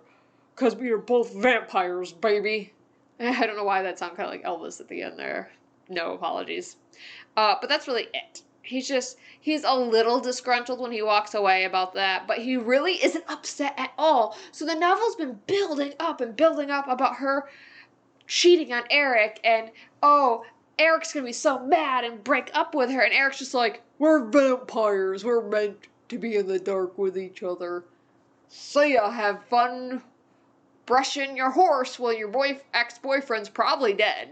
Like, I don't know, I found it funny, but also annoying, because it's like, oh, we built up for something just to crash and burn, but like, it's like the most piddly fire ever. It's like one match laying on the ground, and you're like, oh, that's it? Okay. I was here for a bonfire.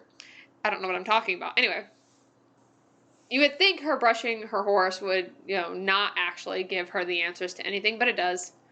But it's given to her by Eric. Before he walks away, he's like, well, if you really have imprinted with Heath, that's why you had the vision of him, and you're connected, so you're able to sense where he is, or be able to see where he is. Like, you can use this connection to find him.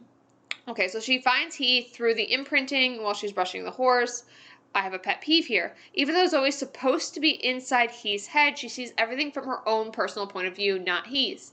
So is she astral projecting into the room by his mind, or is this just another indication of lazy writing? You decide. Anyway, we have chapter 28, and Aphrodite is pretty much the person to slap Zoe on the ass and tell her to go save Heath at this point. Because apparently that wasn't a huge priority to her. And it did sound like it was a priority. But really, from my point of view, there wasn't. Because there were several pages where she was just like, well, Heath told me where he was, but I don't know how to get there because there's a huge snowstorm.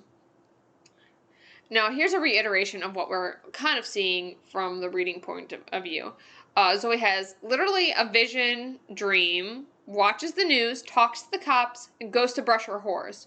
She takes all day to use her imprint to contact Heath, and, it was Eric's idea, not even her idea, what she should have thought of sooner, and without Aphrodite, she was just standing there still brushing her horse. She's just no urgency whatsoever, especially when she last saw Heath in their weird astral projection, weird imprint thingy. He was in serious danger because something was coming for him in the dark. So she's just, I don't understand why she's standing there as if, time revolves around her. Oh, wait, it does. My other issue is that there is a huge snowstorm going on, like I said before, and it's so bad that the roads are closed, so Zoe cannot drive anywhere, nor can she walk anywhere. Aphrodite shows up, like I said, it kicks her ass and is like, just use the horse that you've been petting for the last 2 hours. Also, you're not moving fast enough. Because Aphrodite has a vision that Heath dies. And she does not like that, obviously. And this is what kicks Zoe into a frenzy, being like, oh crap, he actually dies? Oh, I should use this horse that I've been standing next to? Oh my god, yeah, you're right. But my issue is I don't know anything about horses, so you can leave that down in my comments, but, Zoe's horse runs through the snow with no issues. It was like her horse had, snowshoes on. It was just so weird, because she's just it's just talking about how she's gliding through the snow as if it's not there.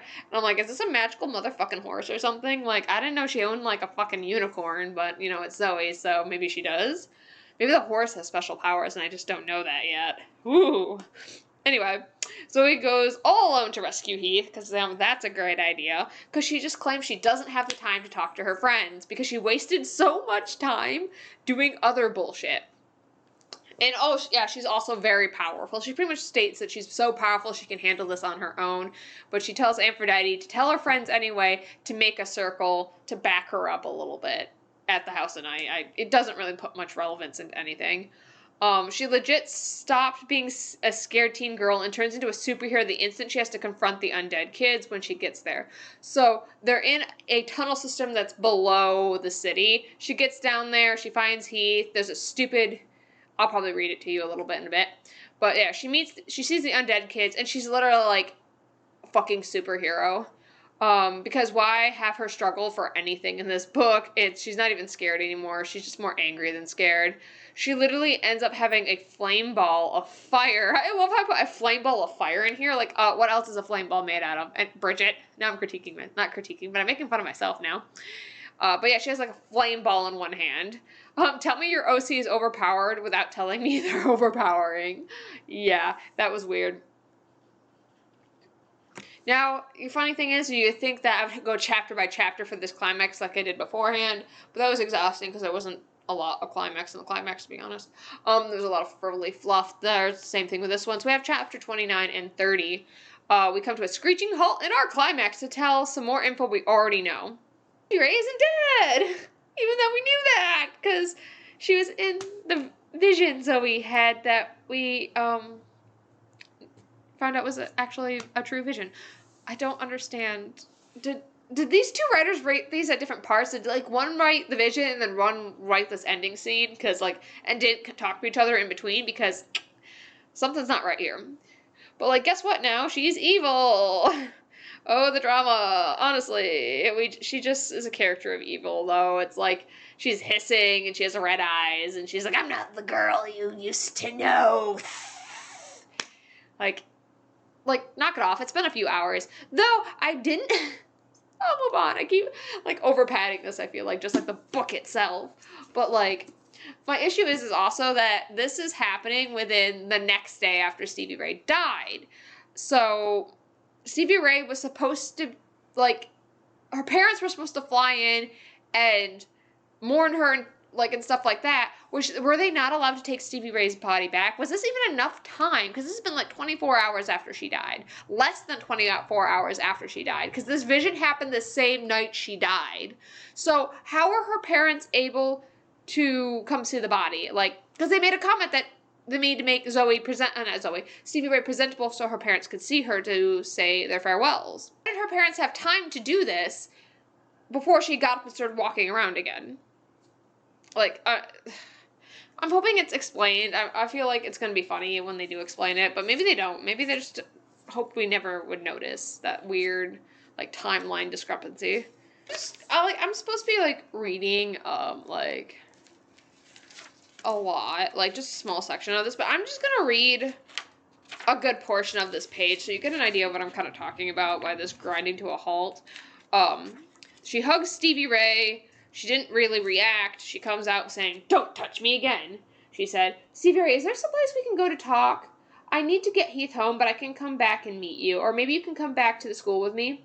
"You don't understand anything, do you?" Like, obviously she doesn't. Like, they're in some serious fucking danger. Like, Heath was in some serious danger, and now she's, like, wanting to chat with her best friend for the first time in, like, a while.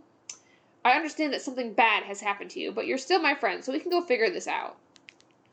"Zoe, you're not going anywhere." Ha! Sorry, there's no laugh there. I just think there should be. "Fine. I was purposely pretending to misunderstand her threat." "You sure you're pretending? Because I don't think you understand the situation. I guess we could talk here, but well, I looked around at the grossly hissing creatures. It's not very private, and it's also disgusting down here." Okay. "Just kill them." Elliot snarled from behind Stevie Ray. There's really no explanation why he's fucking hissing this whole time. I'm just imagining him spitting everywhere like I just did. Anyway, "Shut up, Elliot." Stevie Ray and I snapped at him together. Her eyes met mine. I swear I saw a flash of something in them that was more than anger and cruelty. You know, they can live... Excuse me. You know they can't live now that they've seen us. Interesting, he hisses on the seen part, but not the us. Was that too much hissing for y'all? Elliot said. The other creatures stood restlessly, making evil little noises of agreement. I don't know what evil little noises of agreement are. Are they all just like, yes, yes, yeah, yeah? I should cut that, but I'm probably not. For your entertainment, YouTube. Then a girl stepped out of the pack of creatures. She obviously used to be beautiful. Even now, there was an eerie, surreal allure about her. She was tall and blonde. She moved more gracefully than the others. But when I looked into her red eyes, I only saw meanness. Oh, meanness. That's the worst of them. If you can't do it, I will. I'll take the male first. I don't mind that his blood has been tainted by imprint. Yeah, FYI, that's why they didn't eat him. It's still warm and alive. I mean, fair. But mentally, is he really alive and warm? Anyway, I don't know what I'm talking about. She said, and she seemed to dance towards Heath. I don't know why she's dancing at this point. I stepped in front of him, blocking his path. Touch him and you die. Again, I said. I don't know. That's not even a very good quip at all either. Like, Buffy had it down. You should watch some Buffy. Stevie Ray interrupted her hissing laughter. Everything's hissing. Get back with the others, Venus. You don't strike until I tell you to. So Stevie Ray's now the new playground bully, apparently. Venus, the name triggered my memory. Venus Davis, I said. The pretty blonde narrowed her eyes at me. How do you know me, fledgling? I don't know why they're talking like this. It's so stupid. She knows a lot of stuff, he said, stepping around me. He was using what I used to call his football player voice. He sounded tough and pissed and totally ready for a fight. And I'm about sick of all you fucked up creatures. Dude, why are you grabbing a backbone now? Why is that speaking? Stevie Ray spat. I sighed and rolled my eyes. I agreed with Heath. I was totally sick of all this scary weirdness. It was time we got out of here. And it was also time for my best friend to start acting like the person I glimpsed behind her eyes. That was like 5 seconds ago. It could be she just had gas. Come on. We all been there. He isn't a that. He's Heath. He's a that. Sorry. Remember Stevie Ray? My ex-boyfriend. So I'm not your ex-boyfriend. I'm your boyfriend. Heath, I told you before that this can't possibly work out between us. Come on, Zoe. We're imprinted. That means it's you and me, baby. I think I just started doing his voice now and didn't before, but whatever. He grinned at me as if we're in the middle of a prom instead of the middle of a group of undead creatures that wanted to eat us. Nobody knows the gravity of the situation, do they? That was an accident, and we're gonna have to talk about it, and this is definitely not the time. And it just kind of keeps going on like that. I'm looking. For 2 or 3 pages, this is what they're doing. I've written here, how do we have fucking time for this? Also, the writing seems to have gone from 2 adults trying to be teens to actual children writing these words. I feel like we all can agree with that at this point. And you'd think, yeah, maybe after all this nitwit fighting and bickering, we would actually get a cool fight scene, but we don't. Zoe just, takes her flame ball and sets Elizabeth on fire because she tries to attack Heath. But then Zoe's like, oh my god, I can't believe it just set somebody on fire, and then puts her out with water. So I don't understand what she thought fire was not going to be lethal. I don't know why she didn't try a water ball or something to just get them wet if she wanted to go non-lethal, but whatever. And after this, she just, everyone, the waters part with these kids, and she gets to walk right out with Heath, essentially. No one really attempts to go after her. No one tries to do anything. There's no confrontation, really. Zoe ends up collapsing the tunnel with her earth powers, and somehow Stevie Ray shows up on the side of the rubble with Zoe and Heath. Stevie Ray never passes them while they're going down this tunnel. It's never said that she could have looped around, but I would like to have had Zoe had a little bit of surprise to see her there. Oh, where did you come? How did you get here? That kind of thing. But Zoe never does. It's just more friendship drama between the two of them. Essentially, it's Zoe just telling her, oh, I'll never forget you type of thing. This is also where we get a plot twist that's not a plot twist. Stevie Ray tells Zoe who's behind the undead students, and it's Netferet, which Zoe acts actually more surprised about that than somehow Stevie Ray being farther down the tunnel than when she should have been, because she wasn't there 5 seconds ago. We already knew this. Zoe already knew this. I don't understand why she's so surprised.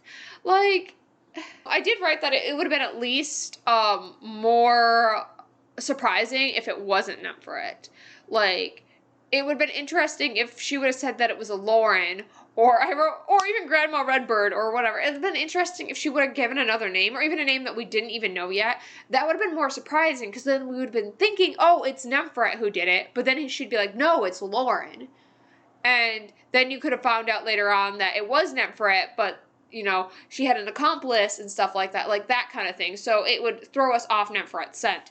But they didn't want to do that. It just apparently was not in the cards for that day. So to make this even more annoying, we have Nemphret that comes at the very end here. Essentially, both her and Heath climb out of the tunnels after Zoe gets this revelation, and she also tells Stevie Ray she's going to come back for her. They climb out, and Nemphret is there. Zoe pretends that they didn't know shit, and that Zoe didn't call the cops right when she came out of the tunnel.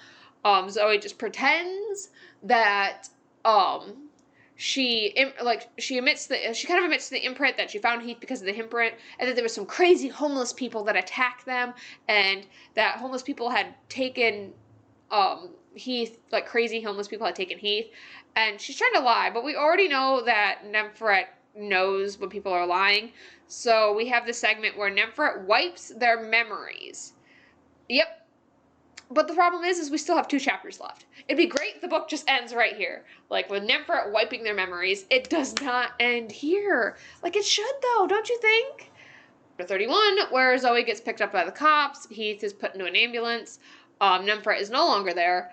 The weird thing is that the reason why Zoe rode the horse to this compound, like this warehouse with the tunnels underneath it, was because the roads were too bad. But apparently the cops are there within moments after she called, like literal moments. So I guess the roads really weren't that bad. I have no idea. I just think that they wanted Zoe to have a cool entrance and go on her own for this, because they didn't have uses for the other characters quite yet. And they're just throwing away that plot device once they don't need it anymore. And of course, Zoe can't remember shit when the cop tries to talk to her. Now, a little backstory on this cop to make this section make sense. She's talked to this cop 2 other times, I think, in this novel, because of the missing students, because she knew them. The cop has a twin sister who was marked. I don't understand. I don't understand how that was entirely relevant at first when he made comments about it beforehand. It is kind of relevant at this point, but it's relevant in a weird way that, like, is just more feeding Zoe information, essentially. Because he knows a lot about vampires, and he's very open to vampires because of his sister. Every time she tries to remember things, her head hurts, and within a few moments of this, she's like, I think someone's messed with my head. I know it at this point, but who could do that? Like, come on, really? Really, but the cop that we have in the car with her is like, oh, only high priestesses can mess with people's minds. So, but they only do that when you really piss them off. So, you know, what'd you do to piss her off? And Zoe's just like, I don't know. She's like, I don't really know. I can't remember, blah, blah, blah, blah, blah. And we're almost like, I don't know. It's just so annoying because, like, we know it was Nemphret. Why are you trying to hide it? Again, it would have been more interesting if either we faded to black after Nemphret erasing her memory, or whoever it did it came up behind her so we don't know it's Nemphret. But since we know it's her, this just seems tedious as hell. Like, there's no mystery. We're just annoyed because we now are wasting an entire chapter knowing things that Zoe should know, and we're only doing this so Zoe could showcase her power in a few minutes. And yeah, the very beginning of this chapter is Nyx telling Zoe how to restore her memory, so that with the elements. And that's kind of what Zoe ends up doing. She ends up being like, my memory is tampered with, a high priestess must have done it, here, let me out of the car. And she, like, falls into the snow, and she uses the elements to burn away this memory thing, and then she feels a burning down her back and stuff like that, which is, you know, a gift from Nyx. This would have worked better if we didn't know if it was Nemphret, and it would work better if this happened in the second book, or like the third book or something like that. I know this is just also showcasing that Zoe is stronger than Nemphret, but there's so many other ways that you could have done it, is what I meant to say, without it feeling so ham-fisted and just thrown in there because you didn't know how to end this book, because it honestly does feel like you didn't know. The other alternative I have written down is that Nemphret did show up and believed Zoe's lies because of my thing earlier saying that, you know, Zoe, in my line of like thought, Zoe cannot be read by Nemphret, so she lies about the homeless person and showed that Nefret's powers of intuition doesn't work on Zoe, which would show the power dynamic in a more subtle way and give us more tension. So that's another way this could have gone. So, whatever. Is there a particular Can I help you? I'm so sorry about that. Oh, that's my cat. Upset about this awful book. Come here, dude. Sorry. We're at the last chapter, chapter 32. My cat sang a song for it. So I wrote, what is this shit? And I don't remember what this shit is, so I'm gonna have to read it. I'm just gonna read a bit of the pages for you. So we're just starting with the detective. You're sure this is how it has to be? Detective Marks asked for what seemed like the zillionth time. Yep, I nodded wearily. It has to be like this. I was so damn tired I thought I could fall asleep right there in the cop's ginormic monster truck. It's a cop car. It's like, it's his SUV, guys. But I knew I couldn't. The night was almost over. Excuse me. The night wasn't over yet. Jesus Christ. My job wasn't over yet. The detective sighed, and I smiled at him. You're just going to have to trust me, I said, sounding a lot like he had earlier that day. I don't like it, he said. I know, and I'm sorry, but I've told you everything I can. That some homeless cook is responsible for Heath and the other two boys? He shook his head. Feels wrong to me. Are you sure you're not a little bit psychic? I smiled tiredly at him. So he doesn't believe you, but you want him to believe you, but you're also telling him you're also lying by saying this, but cool. I can't fucking read this anymore, my head. Oh my god, it's starting to hurt. If I was, I'd be able to figure out what's wrong. He shook his head again. Explain this. What happened to your memory? I'd already thought about my answer for this one. It was the trauma of tonight. It made me block what happened, and then my affinity for the 5 elements helped me to overcome the block and remember. That's why you had all that pain? I shrugged my shoulders. I guess so. It's gone now. Why are we lying to Mr. Cop? Who already gave you, like, his only reason for being in the story was to give you the idea that somebody played, like, to confirm somebody played with your memory, that it was a high priestess, and to kind of baby walk you to the steps to getting the memories back. Why? Like, he's helping you, and it makes no sense. And she's like, well, I'm protecting him. She says he can't know because some secrets can't be shared. But wouldn't it help her more if he knew about the undead vampire so he could know what to look out for?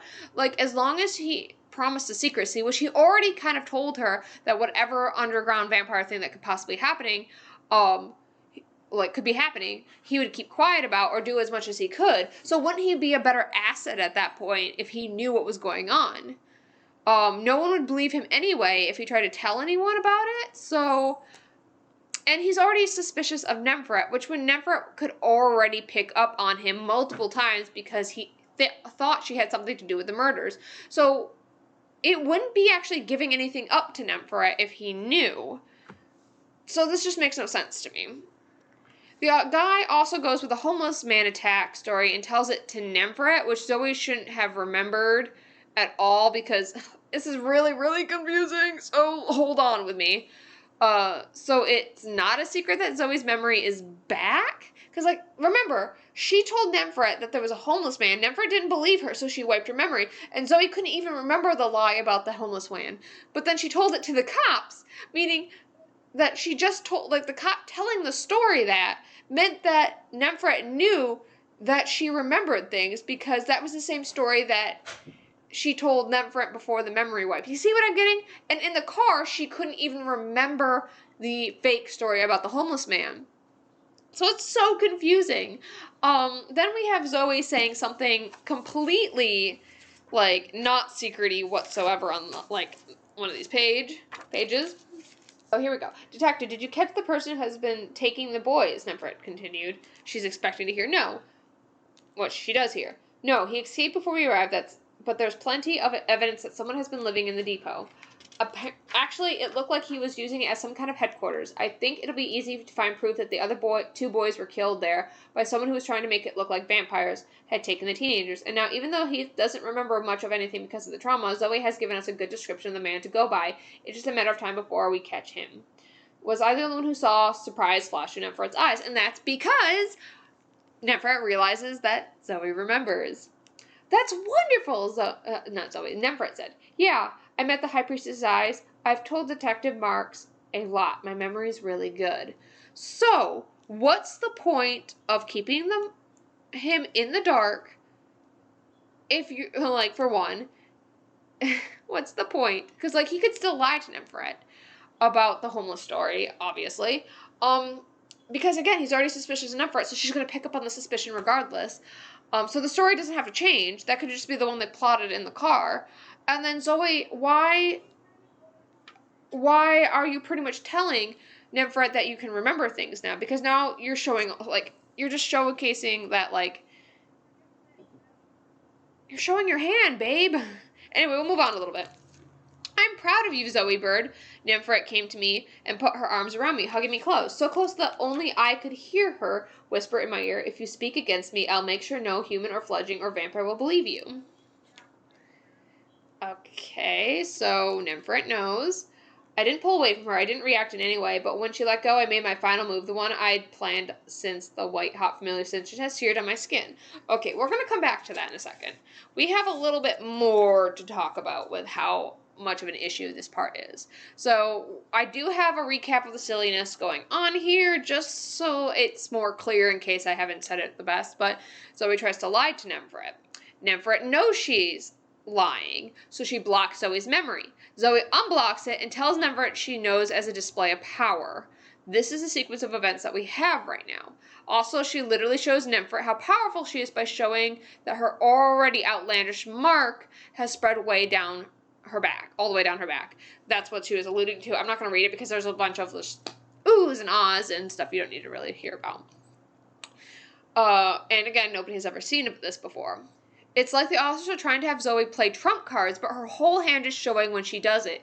If you're fighting against a strong high priestess with a lot of magical power, wouldn't you want to play it close to the chest about how much more powerful you are, so it's harder for the high priestess to judge you as an opponent? But no. Teens are stupid and we're going to dumb things down for the kiddies, is what I have, obviously, because I'm reading strictly from the script on that point. Like, yeah, there's a whole bunch of problems. There's so many different ways this could be and go. You can think of them. You leave them down in the comments if you have other different alternatives this ending could be. I'd rather Zoe still played dumb and acted like her memory was still blocked and that she didn't show the markings. Like, I wish she would have walked away with her friends and then showed them instead of showing them to Nefert and just having this, just show how good, like, special Zoe is off, because, like, I don't know, there's no tension in this. Everybody knows everything at this point, and I feel like they thought this was tension, but it's not. Anyway, we finished the sad excuse for a sequel with Zoe and friends leaving an earth candle at Nyx's I wrote status, it's actually statue, at Nyx's statue, at the foot of it, at the house at night, and vowing to remember her. So here we are at my conclusion, even though I kind of did a conclusion. I don't know how its structure is. Honestly, here I am. I have like 35 followers. Do I look like I care right now? Most of this book is just spoon-feeding you what happened in Marked. It's also spoon-feeding you vampire lore that you already know. So it's just like, well, I keep rubbing my eyes. I'm allergy-ridden. If you cut the repetitive boy issues, from Zoe and cut out the recaps and cut out the information that we already knew about vampires, this book would be about 100 pages long. It really shouldn't be 300 pages. Like I wrote here, I think I've said it before, it just feels like the first book could have been edited a little more tightly, and the 100 pages of plot could have just gone into the Marked book. It would have fit pretty well, and then like, you wouldn't have as much issues with the series, the first two books at least. I also like to point out that my script for the first book was 21 pages long. I know. That video was like 2 hours long. It was much longer than that, but I had to cut a lot. Like, a lot. And this one's only 11, even though they have similar page counts. I think I actually looked. I think this one's only like 3 or 4 pages longer. I think that says a lot about the content of this one, though. There was just a lot less to tell people about, a lot less to even comment. There's a lot less, I meant drama and just anything. At least first one has some controversy with Zoe being a jackass. This one's always just mostly thinking about how self-important she is. It just feels like it will never end and you are in some kind of weird version of Groundhog Day. That is actually correct. I'm reading my notes to see if I missed anything, so sorry if this seems a little disjointed. Oh yeah, I have the recommendation part right here at the end. Would I recommend the second one? No, just skip it. If you're gonna read this series for fun, skip it. So sorry, PC cast team. Cast team in general is what I should have said. It's just not worth the time it takes to read all 300 pages.